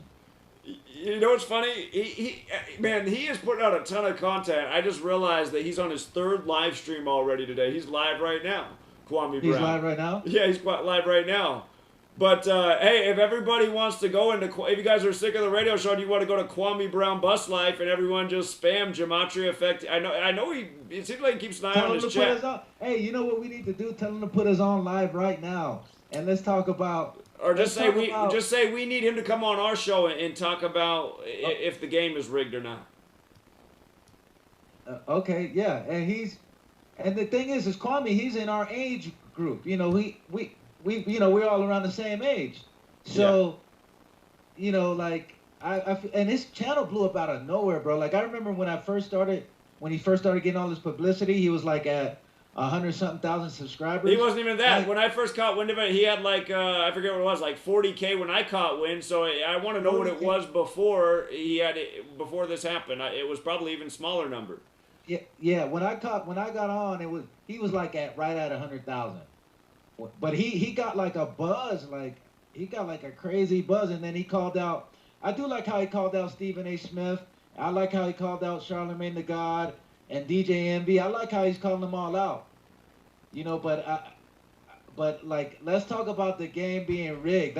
Let's get to the meat of it. Let's talk. You know what I mean? Let's talk about how can the Cleveland Cavaliers come back from down 3-1 and they win the championship on the real King James birthday. Let's talk about stuff like that. You know what I mean? And let's talk about, he's one of the only people I know that played with Michael Jordan and Kobe. Right. That's crazy. And the whole thing started, again, the day that Kobe went into the Hall of Fame and Jordan did the ceremony. So it's like, this just... And he's down somewhere in the Atlanta area where the Boulet's now headquartered. And again, you know, just on the Boulet's birthday, he gets the attention the same day as the Hall of Fame induction. So it's obvious that something's going on. Either he got targeted or he is all part of this. And again, I'm on the fence, but I do agree with a lot of what he's bringing attention to. I think overall it's a net positive what he's doing, but we'll see where it goes. So, I mean, I guess I'll give him the benefit of the doubt. But it's funny because it's like we never heard him say nothing in 20 years. So now this is first time ever talking. So it's like, it's interesting what he's got to say. But I'm just wondering, like, why was he so quiet for so long? Yeah. I just checked in on his live stream. I see somebody's got Gematria Effect News right up there. It looks like, okay, several people have. I appreciate you guys doing that. So, again, if there's enough in there. All right, so now I was in your live stream the one day that he was supposedly in the chat, but I didn't see his name. I don't know. His name was in there, yeah, because people time mark where it was. He was in there, and then he was in there. Oh, yeah? What? Yeah, he was in there. He was in multiple chats. Yeah, he was. Oh, wow, okay. Yeah. Okay, so maybe he's not allowed to say certain things, but then why are you calling all these people out saying that they're controlled by such and such, they're controlled by their white daddy, but you're not telling the whole story either. So who's controlling you? Well, how come you're not telling the whole story? That's what I want to know. At least when Larry Johnson came on, at least he let you know. He didn't give you the whole story, but at least he gave you bits and pieces. You know what I mean? At least Larry Johnson came on the show, and he didn't necessarily admit that the NFL was rigged, but he gave you clues to read between the lines. Indeed. You know what's interesting about watching this happen right now is, okay, so it says he has 8,000 and some people watching him, right? And if you look at his chat, though, right now, it's like almost every comment is Gematria Effect News, and his chat was already blown up. So I'm just thinking, that doesn't seem right, because if only 600 and some people are watching us, it doesn't seem like we should make up that big of a percentage of his chat right now. But anyway, the people over there posting are doing a good job, so. Oh, wow, I see it. Yeah. Gematria Effect News, Gematria, wow. Yeah. I mean, he's got to see it. Yeah. Gematria Fake News is the truth. Oh, somebody even gave a super chat. Oh, nice work. Yeah, Dr. Savage. Thank you, Dr. Savage. You know, so. Gematria is fake. Appreciate that, Dr. Savage. That was a good call. That was a good call. So. Yeah, Gematria is fake, man. Yeah, anyone who has that perception, again, why don't we, I'm still waiting for somebody with a real debate to call in. How many years do I have to wait for the real debate to come? Like, nobody, I've put the challenge out there for years, and I just feel like nobody wants peace, so. Yeah, because we got a lot to talk about. Like, this is the thing, you want to, if you calling these people out, you say you're not a part of the go along, get along gang, you're your own man. Let's talk about this shit. I mean, I know I wasn't supposed to curse, but yeah. Yeah, yeah. For again, all the people on TFR, if you're not caught up on YouTube, again, we are streaming on YouTube when we do this show. If you want to see what's on the screen, Gematria Effect News on YouTube. It's got a 22 at the end because 21 channels have been deleted.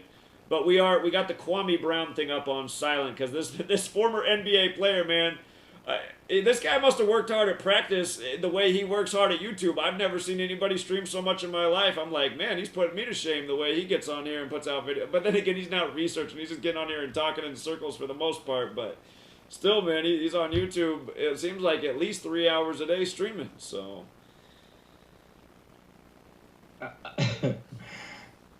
I see. It looks like he's taking calls or something. It'd be funny if he's got our format now. So. No, he was. If you go back to the night that he did his video about Roy Hibbert, he was in that chat where I was showing the post. I was like, I'm on the fence, man. Is he like some Jesuit product and he doesn't even know it because it sounds like he doesn't know that much about his own life and he's learned so much about his life through getting doxxed through Charlemagne the God. Is this like how it works? Like they just keep these children in the dark, they raise them for a certain purpose, they don't know a lot about their life. I mean, is this possible? It totally could be.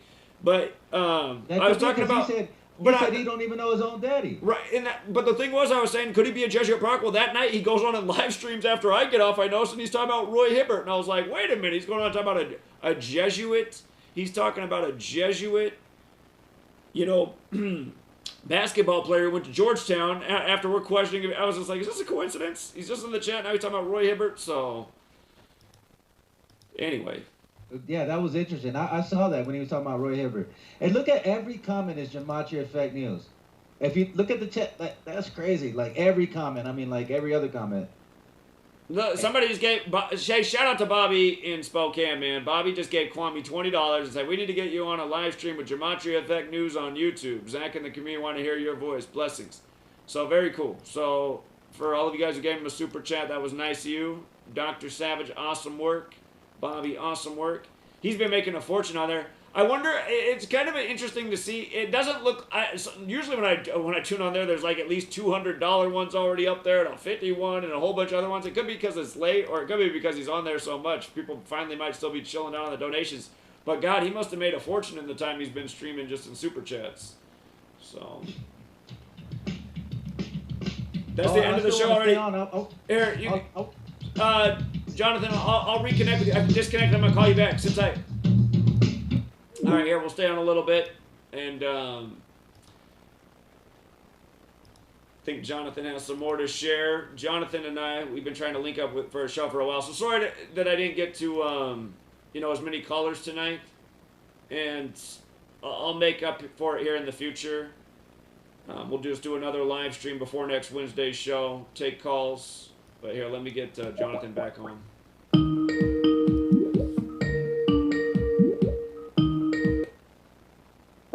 Hello? Hey, what's up, man?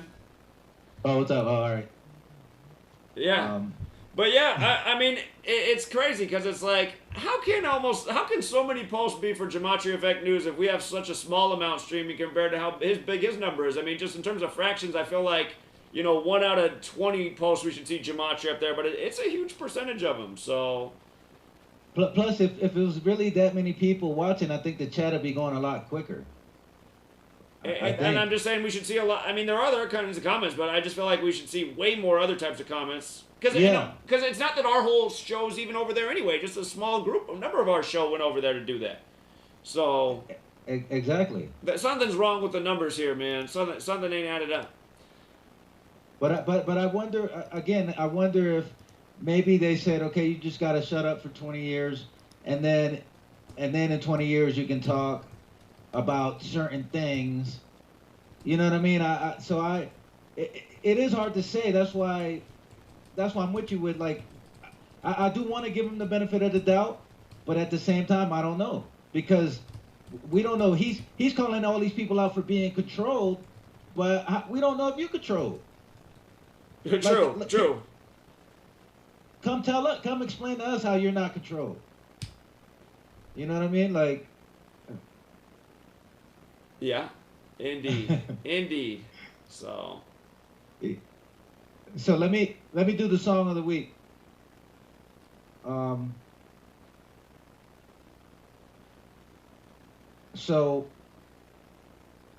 people who don't know, we're doing the top 500 songs in hip hop of all time, but we're going backwards. So now we're on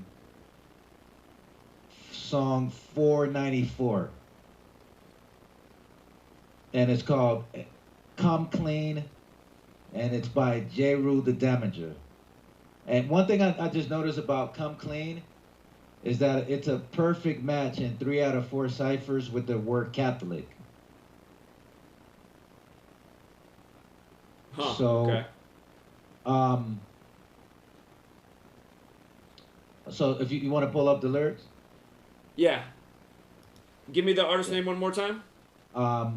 Jeru, Jeru. Okay. The Damager. Oh, with Yeah, THE, the Damager. Okay. It's called Come Clean. Okay. He's got a Valentine's Day birthday. Okay. So song number 494. So what's interesting about the name of this album is that the name of the album is called The Sun Rises in the East, and this album came out in 1994, and it's interesting how the Phoenix Suns are in the playoffs, and the Brooklyn Nets are in the playoffs, and Jeru the Damager is from Brooklyn. But the name of the album is called The Sun Rises in the East, and we could see the Nets face the Suns in the NBA Finals. And so this song came out back in 94, right? 93, 94. And at that time, this was when the supposed East Coast, West Coast beef was heating up. And gangster rap was really on his way up. Because Dr. Dre dropped his album. Snoop just dropped his album in 94, his first album. So gangster rap was going all the way up. And a lot of the rap back then was, the East Coast wanted to sound like the East Coast, and the West Coast wanted to sound like that West Coast, and it was very competitive. It was very competitive at the time. And so on this song, he's just talking about, he's kind of dissing a lot of gangster rappers, basically. He's dissing gangster rappers, and the song, the beat is produced by DJ Premier, and he produced this whole album, The Sun Rises in the East, and the beat is a classic DJ Premier beat, one of the best DJ Premier beats ever, in my opinion. So the beat helps out a lot, and so he's just basically talking about, he's just going at gangster rappers. So this is song number 494, and I think that it's a good choice. So he starts, you want to front, what? Jump up and get bucked. If you're feeling lucky duck, then press your luck. I snatch fake gangster MCs and make them faggot flambe. Your nine spray, my mind spray.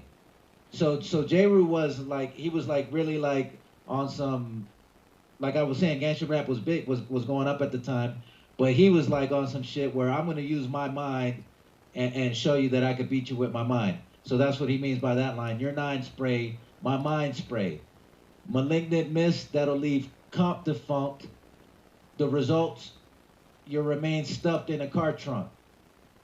You couldn't come to the jungles of the east popping that yang.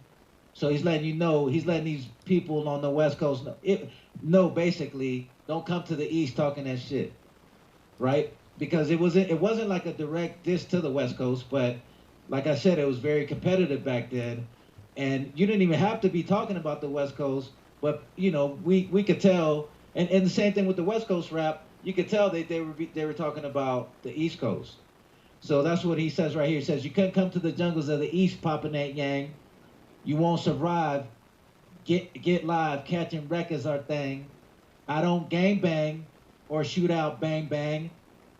The relentless lyrics, the only dope I slang. I'm a true master. You can check my credentials because I choose to use my infinite potential.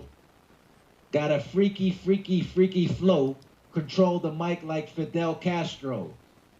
Lock Cuba so deep that you can't scuba dive. My job's origin is unknown like the Jubas. I've accumulated honeys all across the map because I'd rather bust a nut than bust a cap. Like I said, like he's going at these gangster rappers because you know they talk about shooting, and that's why he said on the line right above, I don't gangbang. And it's funny too because it's like the old rock and roll concept of make love not war, but then it's like here's the more hip hop version because I'd rather bust a nut than bust a cap.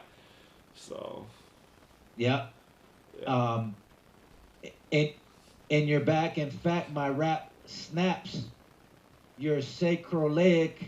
I'm the Mac, so I don't need the Totomac. My attack is purely mental, and it's in its nature, not hate. It's meant to wake you up out your brainwashed state. So this is a song that came out back in 93, 94, and it's a song that it helped me wake up. You know, he's telling you. But you know, like we're at the time, you got to think I'm a teenager and I'm getting all this. We're getting all this gangster images portrayed on the TV, right? But so he came from a different angle. So that's why he goes. My attack is purely mental, and it's nature, not hate. He's letting you know he's not hating, but he's just letting you know he don't need a gun. His attack is mental. It's meant to make you up out your brainwashed state, stagnate nonsense.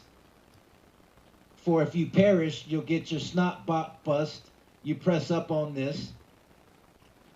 I flip, hoes dip, none of the real niggas skip. You don't know enough math to count the mics that I've ripped.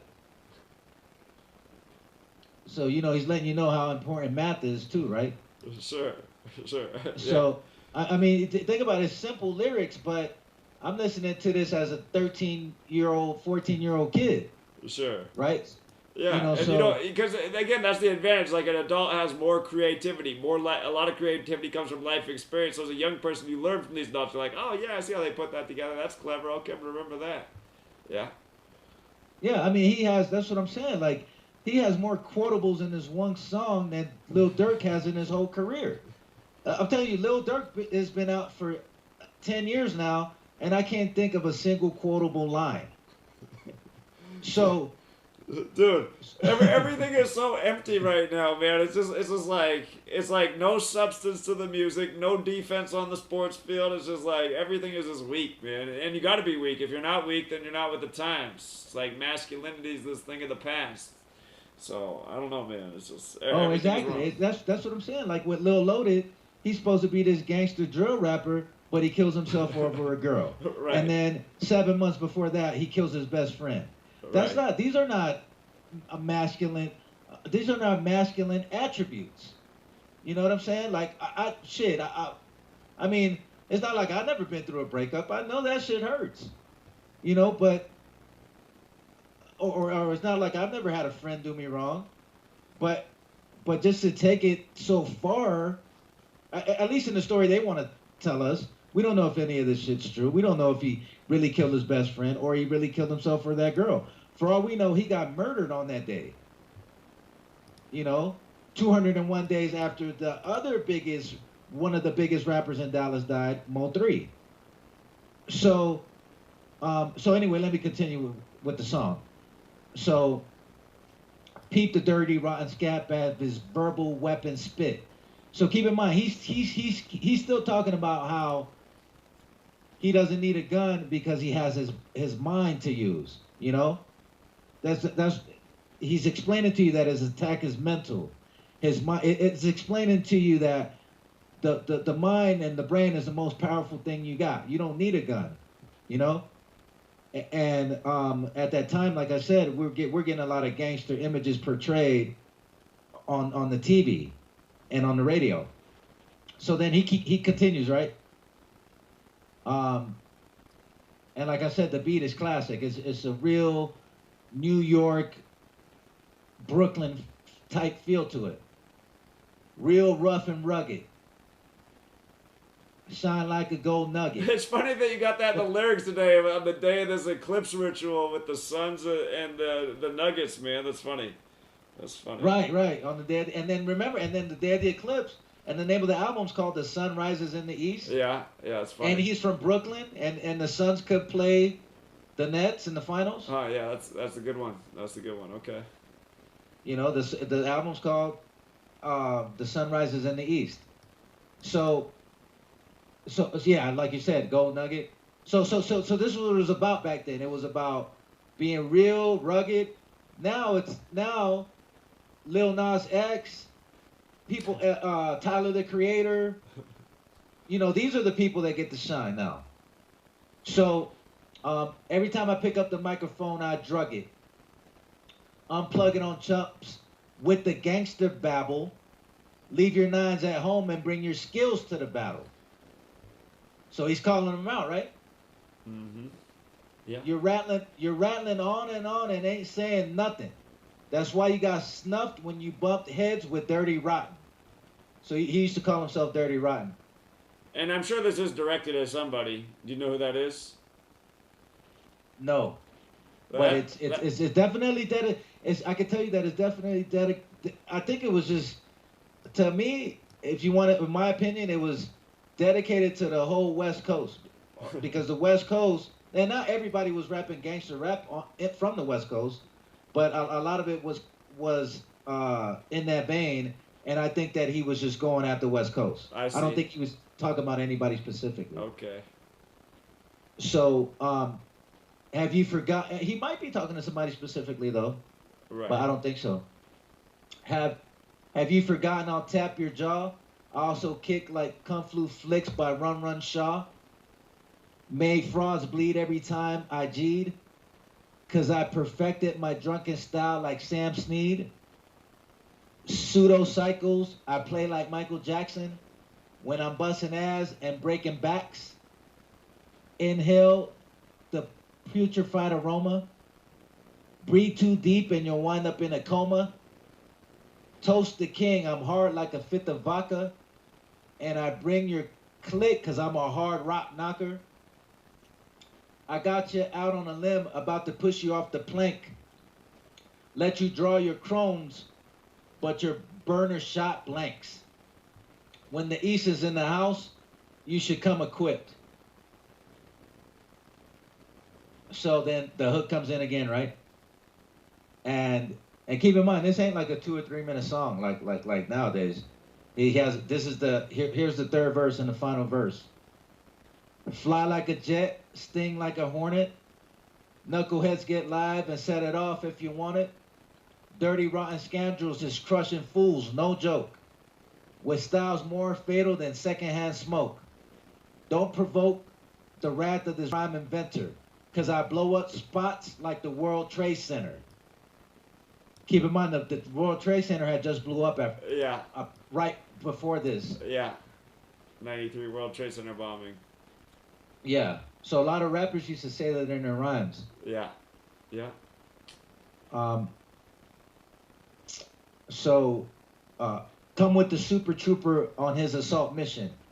The text technique, cause he's a technician. Wishing he'll go away won't help the weapon stop. The skills are shot, cause any idiot can let off a Glock. Hard rocks melt in the clutch of the sun toucher. You claim you got beef on the streets. So what you gonna do when real niggas roll up on you and you ain't got your crew? Pull your Glock, but you don't got the heart. You was web straight from the start. Bought a tool and didn't learn how to use it. Got lost in Brooklyn, so you had to lose it. Just for fronting, you got that ass whipped. And that's it. And then the hook comes in again, and that's the end of the song. Sure. I bet that song is about somebody telling a story. It probably is though, yeah, because he's getting real specific there at the end. Yeah. So I'm sure that person knows that person would know exactly who this song's about. They're like, man, that song is about me. Yeah. Yeah. But that's song number 494, and I thought it was fitting because because he's from Brooklyn. The Nets are are the favorites to win it all, and then the name of the album is called The Sun Rises in the East, and the Suns are, I'm not saying they're gonna come out the West, but there's a chance that they can come out the West. If it's the Clippers, then that'll probably draw in more ratings. And then you can't sleep on Utah, because Utah can make it for the Kobe thing. For the Kobe ritual, right? So yeah, now that LeBron's out and trying to knock down the narrative, the thing with Brooklyn and Phoenix could make sense, but with the whole Kobe thing, I just remember if they're doing something just like that's very Kobe specific, because again, this is the 75th NBA season and Kobe's 75. He's from Philly, and he played his last game against Utah. And remember that last game, it was synced up with the death of Moses Malone, who was drafted out of high school like Kobe by the Utah Stars and played a lot of his career in Philly. And he died 213 days before Kobe's last game. And LA's the 213 area code. I mean, right out the NBA Finals is 213. And the other year when LeBron was in Cleveland, it was his 213th playoff game on the 213th day of the year, where it was game one of the NBA Finals, June 1st. And supposedly that day in the 213 area code, where his home in LA was before he was a Laker, they spray painted the N-word. But I'm just thinking about all that stuff, and I'm thinking, well, now that the ritual is not about LeBron this year, it might be more actually about Kobe in the 75th season. And in a way, with his Lakers not winning while LeBron's there, passing in points scored, you can kind of see like how that is kind of a tribute to Kobe. You're not going to three-peat here. I three-peated here, but you're not Kobe. You're LeBron, the guy who disappears in the big games, which you can't really say much about for Kobe or Jordan in their career. There might be a moment here or there, but LeBron has a lot of them, whereas if they have one, it's hard to remember. So, but yeah. Right. So, again, the Philly, like, for people to understand how rigged it is, game one of the Philly-Atlanta series, in our notes before the game was played, we pointed out that it was 82 days after Embiid's birthday, and it was 39 years since the 1982 playoffs, the last time Philly and Atlanta played each other. So I said, that's interesting that it's 82 days after his birthday. He's the big star on the court. They last met in the playoffs in 82. That was 39 years ago. Sure enough, game one, he scores 39 points. And then yesterday was 84 days after his birthday, game two. Joel Embiid's 84. When you write out 40 as a word, it's 84. He scores 40 points. A record for Philly 84 days after his birthday. And again, chapter 1 of my book. Chapter 1. It was weird when I almost deleted it, but because it's kind of awkward how I tucked in the 40-84 thing. But I was like, I don't know where to put this in the book, but people got to know about 40 and 84 because it just happens so much. Boom. Perfect ritual with Joel Embiid scoring 40 points 84 days after his birthday for the Philly record. Again, U.S. is 40. United States is 40. United States of America is 84. When you write out 40, it's 84. There's more to it, but there's just so many rituals with those two numbers, 40 and 84. So, hey, I also got to say, if you guys are still in the chat spamming GEMATRIA, I appreciate it. But let's say that's enough, man. He got the super chats. He got a lot of and it looks like you guys have chilled out, which is good. But yeah, we don't need to do it anymore. I appreciate everyone who went over there and got out the word. But I don't just want... Because he's looking at his phone, so he's probably looking at the chat. So I am going to try to figure out a more formal way to contact him. And I know he has been in the live stream, so we might be able to get him on. And he'd be the second professional athlete to come on our show. Larry Johnson was the first. Maybe we'll get Kwame number 2. So appreciate everyone who left a message. But again, when you guys leave a message, also there's a good way to do it too. Like if you write something more meaningful besides just the name of the channel, because he might think that we're just trying to spam and get the word out. We just really want to interview with him. So if everybody's message was like, Kwame, the Gematria community wants to interview, I think that'd be more effective and clear from what we want. So. And we want to know specific questions too. We want to know magnets. We want to know. He might not know. The players might not know all that. They might know something's up. That's true. Yeah, I just want to know what he knows. Like, does he know that the games are rigged? That's enough, man. I mean, so is he willing to admit that? Larry Johnson was short on words when it came to those things, but again, we're trying to see, man. Who is anyone really going to spill the beans? I know these games are rigged. I don't care if he comes on and pretends like it's not rigged. I'll just know what's up then. I'll be like, okay, he's only going to talk about so much. I know these games are rigged beyond a shadow of a doubt. I think you have to be retarded to not know, but. I just want to hear it out of the mouth of a former professional athlete. I just want them to come out and just admit it clean. They are rigged.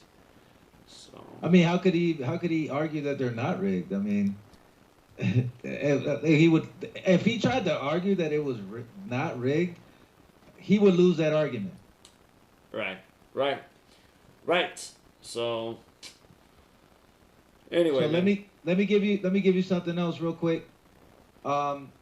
So we talked about this before, but since it's the 1-year anniversary, I'm gonna bring it up. So it's already June 10th on the East Coast. Last year there was a rapper named K Lion, right? And he was a Trinidad and Tobago rapper that died of a heart attack on June 10th, 2020. So today is a 1-year anniversary, right? And when he died, he was 26 years old. And the next rapper from Trinidad that died, his name was Rebel 6. And he died, and he was also 26 years old. And these deaths happened 26 days apart. So K-Line drops dead on June 10th, 2020, exactly 1 year ago. He's 26 years old. Then the next rapper from Trinidad, Rebel 6, was also 26 years old, and the deaths happened 26 days apart. Right. So I remember this. I wanted to bring that up because it was a 1-year anniversary. I see. Yeah, I remember that. That's crazy. That's already a year ago. So, yeah, for all the people happy about the picks, again, you know what's funny? I've been telling people I have not been doing well in the NBA playoffs. I was like, I just got to step out and just start looking at baseball because but anyway, we're starting to figure out the reason we were off on the playoffs is because I was on the wrong narrative. I thought it was running through LeBron, but it's not running through LeBron this year. But now that we're getting calibrated, we're getting hot. And again, for everyone who hopped off the bus, again, Gematria. If you hop off the bus on Gematria, I'm telling you right now, you're stupid. If you only had a week of patience for Gematria and you were there in a cold week and you jumped off the Gematria bus in 1 week, you made the biggest mistake of your life, man, because you would have just made a fortune back in the last 2 days.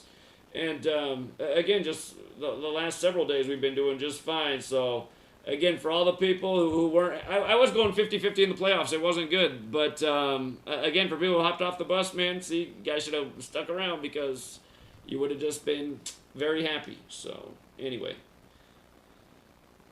Well, right. I mean, people, it's like I heard you say one day talking to somebody, people, I think he was talking to Martin, and people expect perfection at this point.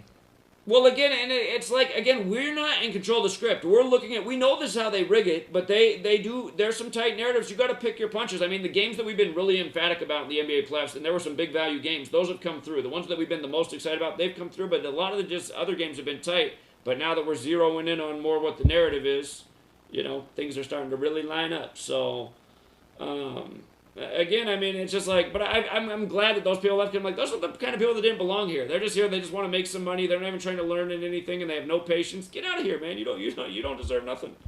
So, Yeah, because we're all learning this together. And like you said, we on the outside looking in. It's not like we have secret insider information. You know what I'm saying? And but one thing that I noticed that is that we keyed in on the number 56, and Phoenix Suns is the team connected to 56, right? Is the only team, right? Well, they have the Phoenix Suns are the only team in the most pure cipher. They have the full team connection to Suns. And again, 56 is huge in sports. The NHL only had the 50-game season this year. And like I pointed out at the beginning of the year, I said, you know, Canada's overdue, man. They haven't won since 93. Canadians got the 56. That's something to watch out. The group of 7. I know the whole hockey community that decodes like Toronto, and I didn't decode any hockey this year, but I did point out the 56 thing, and I think people shouldn't have slept on that so much because the Canadians are going full board right now. We'll see what happens, but again, just 56 is everywhere in sports. The other team in the NBA is just the Bucks with the simple. They got the 56, but the Nets also got it through the Barclays Center. But we'll see if that's what it ends up being about. If it ends up just being about Kobe, you know, it could be something outside of that. My assumption that was, well, again, we thought the Suns were going to play the Lakers in the Western Conference Finals because they're 56 connection and the finals start on 56 date numerology. So again, we'll figure it out. But this is the year where clearly the playoffs are the least through LeBron, except for 2 years ago where we expected him to miss. But man, I'm still surprised in a way that LeBron's not going for that 5-6-6-6 ritual in these seasons, but he'll be around for a while, so we'll see. Yeah, they didn't want to give LeBron that three-peat because, but you know, another thing I noticed is that you just talked about 7, right? And remember the Lakers were a 7th seed, and they became the 7th team to lose in the first round after winning the finals in NBA history. That was the stat they put out once they lost. It's like, you got to be kidding me, man. Yeah, 7, right. 7th team to lose in the first round, right? Right. But check this out, right? We know it's all about 7. Nick Saban won his 7th. Brady won his 7th. Bob Baffert won his 7th, even though it was taken away.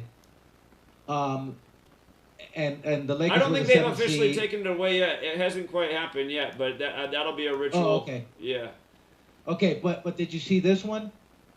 This happened on June 7th. Simone Biles wins record 7th national women's all-around title in gymnastics. Somebody was saying she was wearing some goat thing the other day too. So yeah, she just won her 7th national women's all-around title. Yeah, in the year of 7s. You know who's not going to pick up the 7 is Boston in the Stanley Cup. They had a chance at their 7th Stanley Cup, but they stay stuck on 6. I think that's a Brady joke right there, man. Boston not getting 6 without Brady, or getting 7 without Brady. Yep, exactly, yeah. Mm-hmm. Yeah, because and it's the same thing with the Patriots. Like, their run is over. Because I don't see Belichick getting 7. You know what I mean? I think it was more about Brady than Belichick. Did you know Simone Biles had a goat made out of rhinestones in her gymnastics uniform as she won her 7th? Oh wow, I didn't notice that. I just looked this up, man. Yeah, I just searched Simone Biles goat. It comes up. Oh, see, yeah, I'm looking at your screen. Yeah. Wow. Mockery, man. Just mockery. So.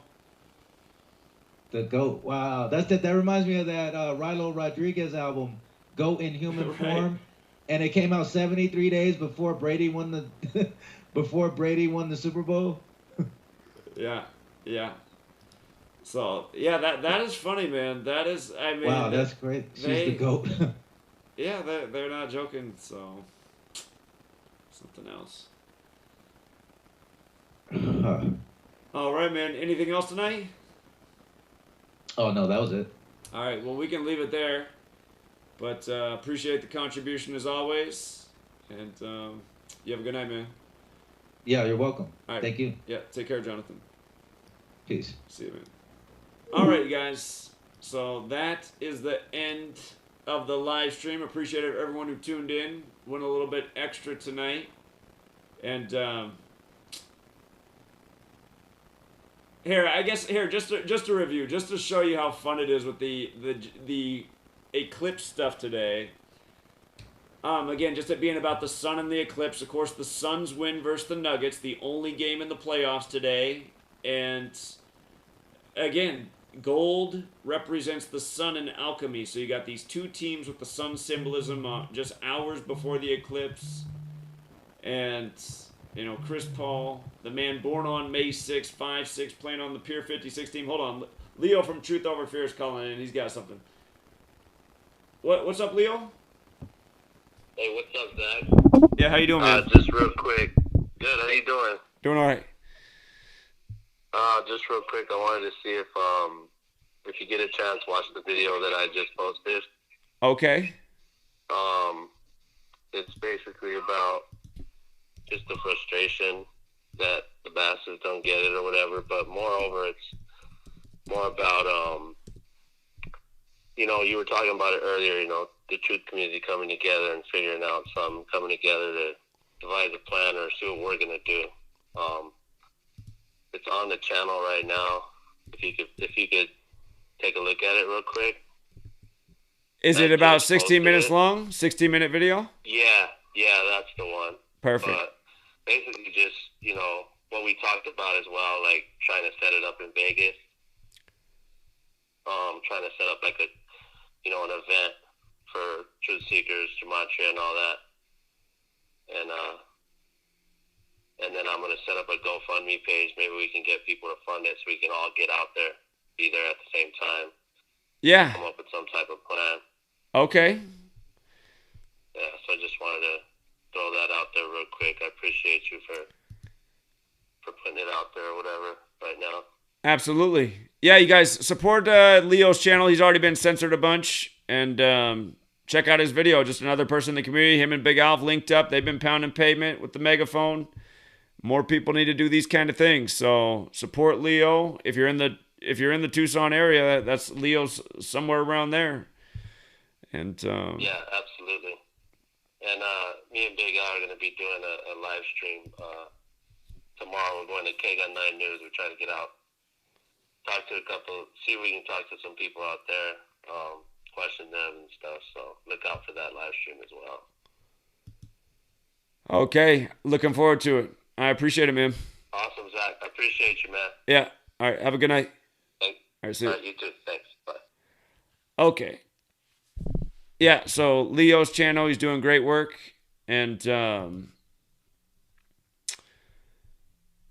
yeah. Here, let me see if Garrett Cole's stats have been updated. I just want you to see this. So the Rangers, today their starting pitcher, he had the possibility of becoming 5-0. San Francisco's 50. It was 229 days after his birthday, the 50th prime. He didn't actually pick up the win, but his team got the win, and we document that so much in baseball. If a pitcher has a great riddle, his team usually wins even if he doesn't get the win. So the Rangers beat the Giants. Athletics get their 37th win over the D-backs on a Wednesday where 37 plays a lot. Shooting Thursday, you know, we were talking about the shootings. 37, this number on Wednesdays. The Padres stay on 37 wins on a Wednesday versus Chicago. Chicago's 37. Yu Darvish fell to 6-2 for his career. He fell to 6-2 against the Cubs for his career, and he used to pitch for the Cubs. Chicago Cubs 62. The Phillies, the Braves manager today got his 347th career loss, the 69th prime on 6-9. Eclipse is 69. Dodgers, we thought the Dodgers would win yesterday and today to get the Pirates their 37th loss on a Wednesday because Wednesday's 37 like Los Angeles. We love the Mets in a big way today. Mets gave the Orioles their 39th loss. Orioles is 39, New York 39. And that's the best thing in sports. Yes, there are 4 base ciphers, but where it's the best is when it's on the left side, especially in this dark blue cipher. Orioles 39, New York 39. Everything in New York's 39. Again, the Corey Kluber no-hitter recently by the Yankees 39 days after his birthday. The Belmont Stakes 39, always 39 at the Belmont Stakes. Race 9, post 3, 3-9. That horse won this past weekend. Same stuff year after year at the Belmont Stakes. That horse paid quite a bit. That was one of the better horses to bet on throughout the day in terms of payouts.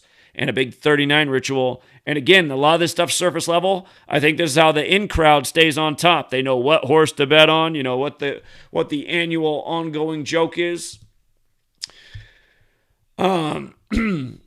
Rockies stayed on 37 losses today on the 37 Wednesday.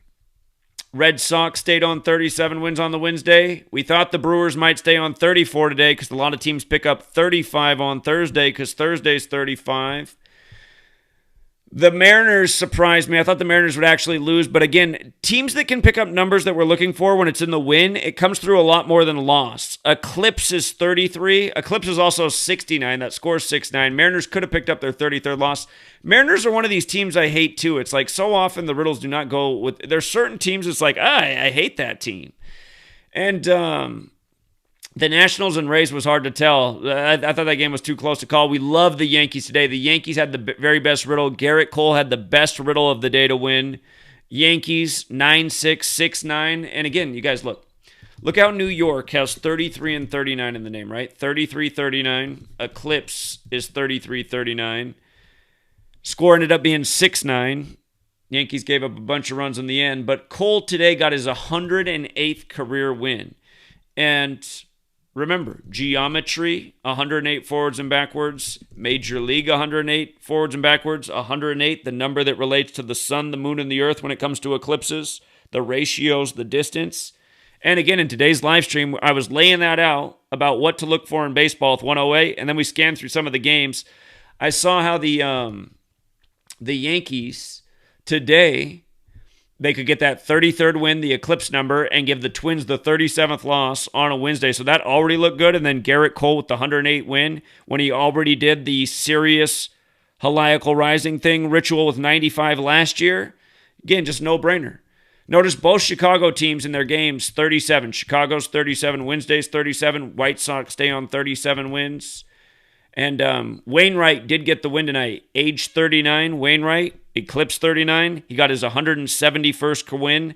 171st career win, the 18th triangular number. Again, it's about the eclipse, the sun. Sun is 18. Sun is 18.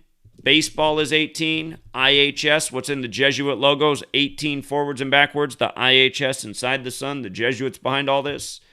And that was tricky, though, because the Indians also had a chance at their 33rd win, but it was about Wainwright, the veteran at age 39, versus the guy making his second career start.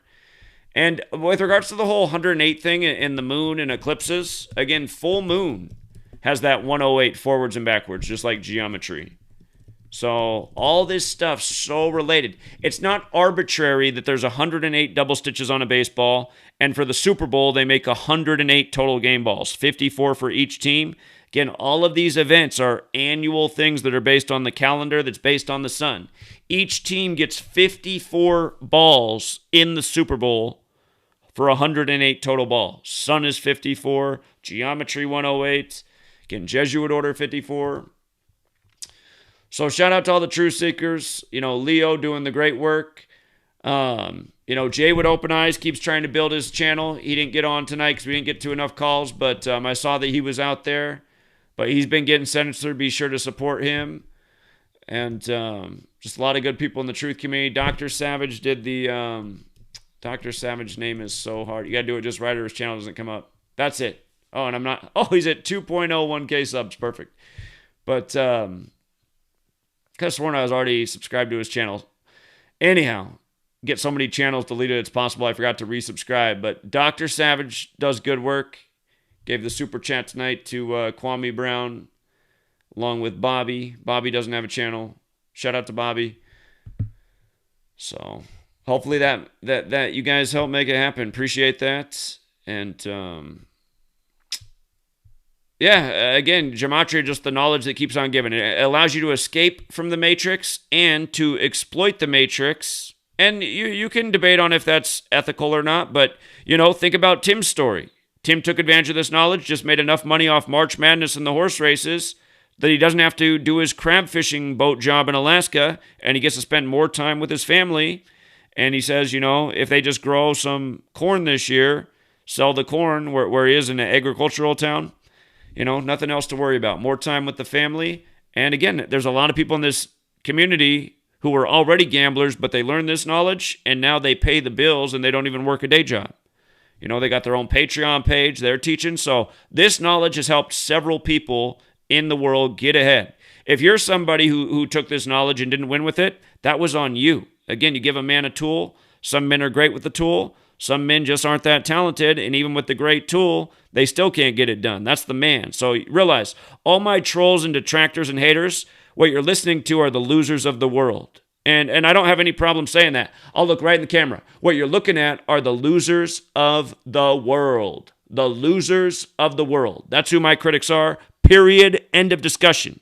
You know, again, they want to hate all they want. I was here for 5 years, every single day, putting out knowledge for free, never raised a dime, helped a ton of people get way ahead off this knowledge, see through things they needed to see through, you know, escape from this matrix for 5 years on the grind. Show me anybody else who worked for 5 years straight every single day of the week for free and helped out a ton of people along the way.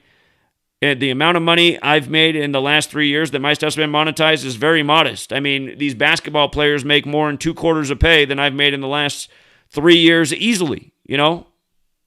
And what do? Participate in rigged games that throw off gamblers because they're completely illogical?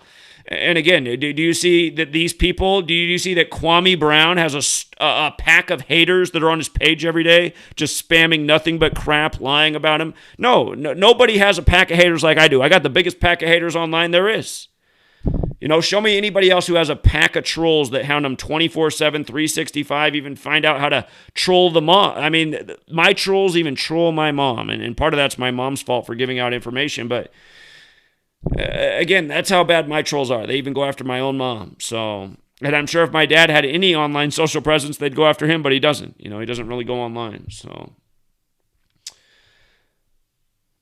but yeah, again, you guys, there's nothing like this gematria knowledge. It is, and just, you know, this story that broke during the show, how just fast we decode it. Lackland Air Force Base, 160, another Wednesday mass shooting story.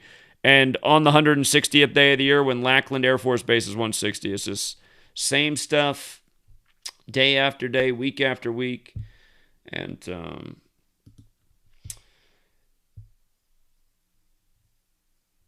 yeah, we'll leave it there for now. Till next time, Truth Seeker.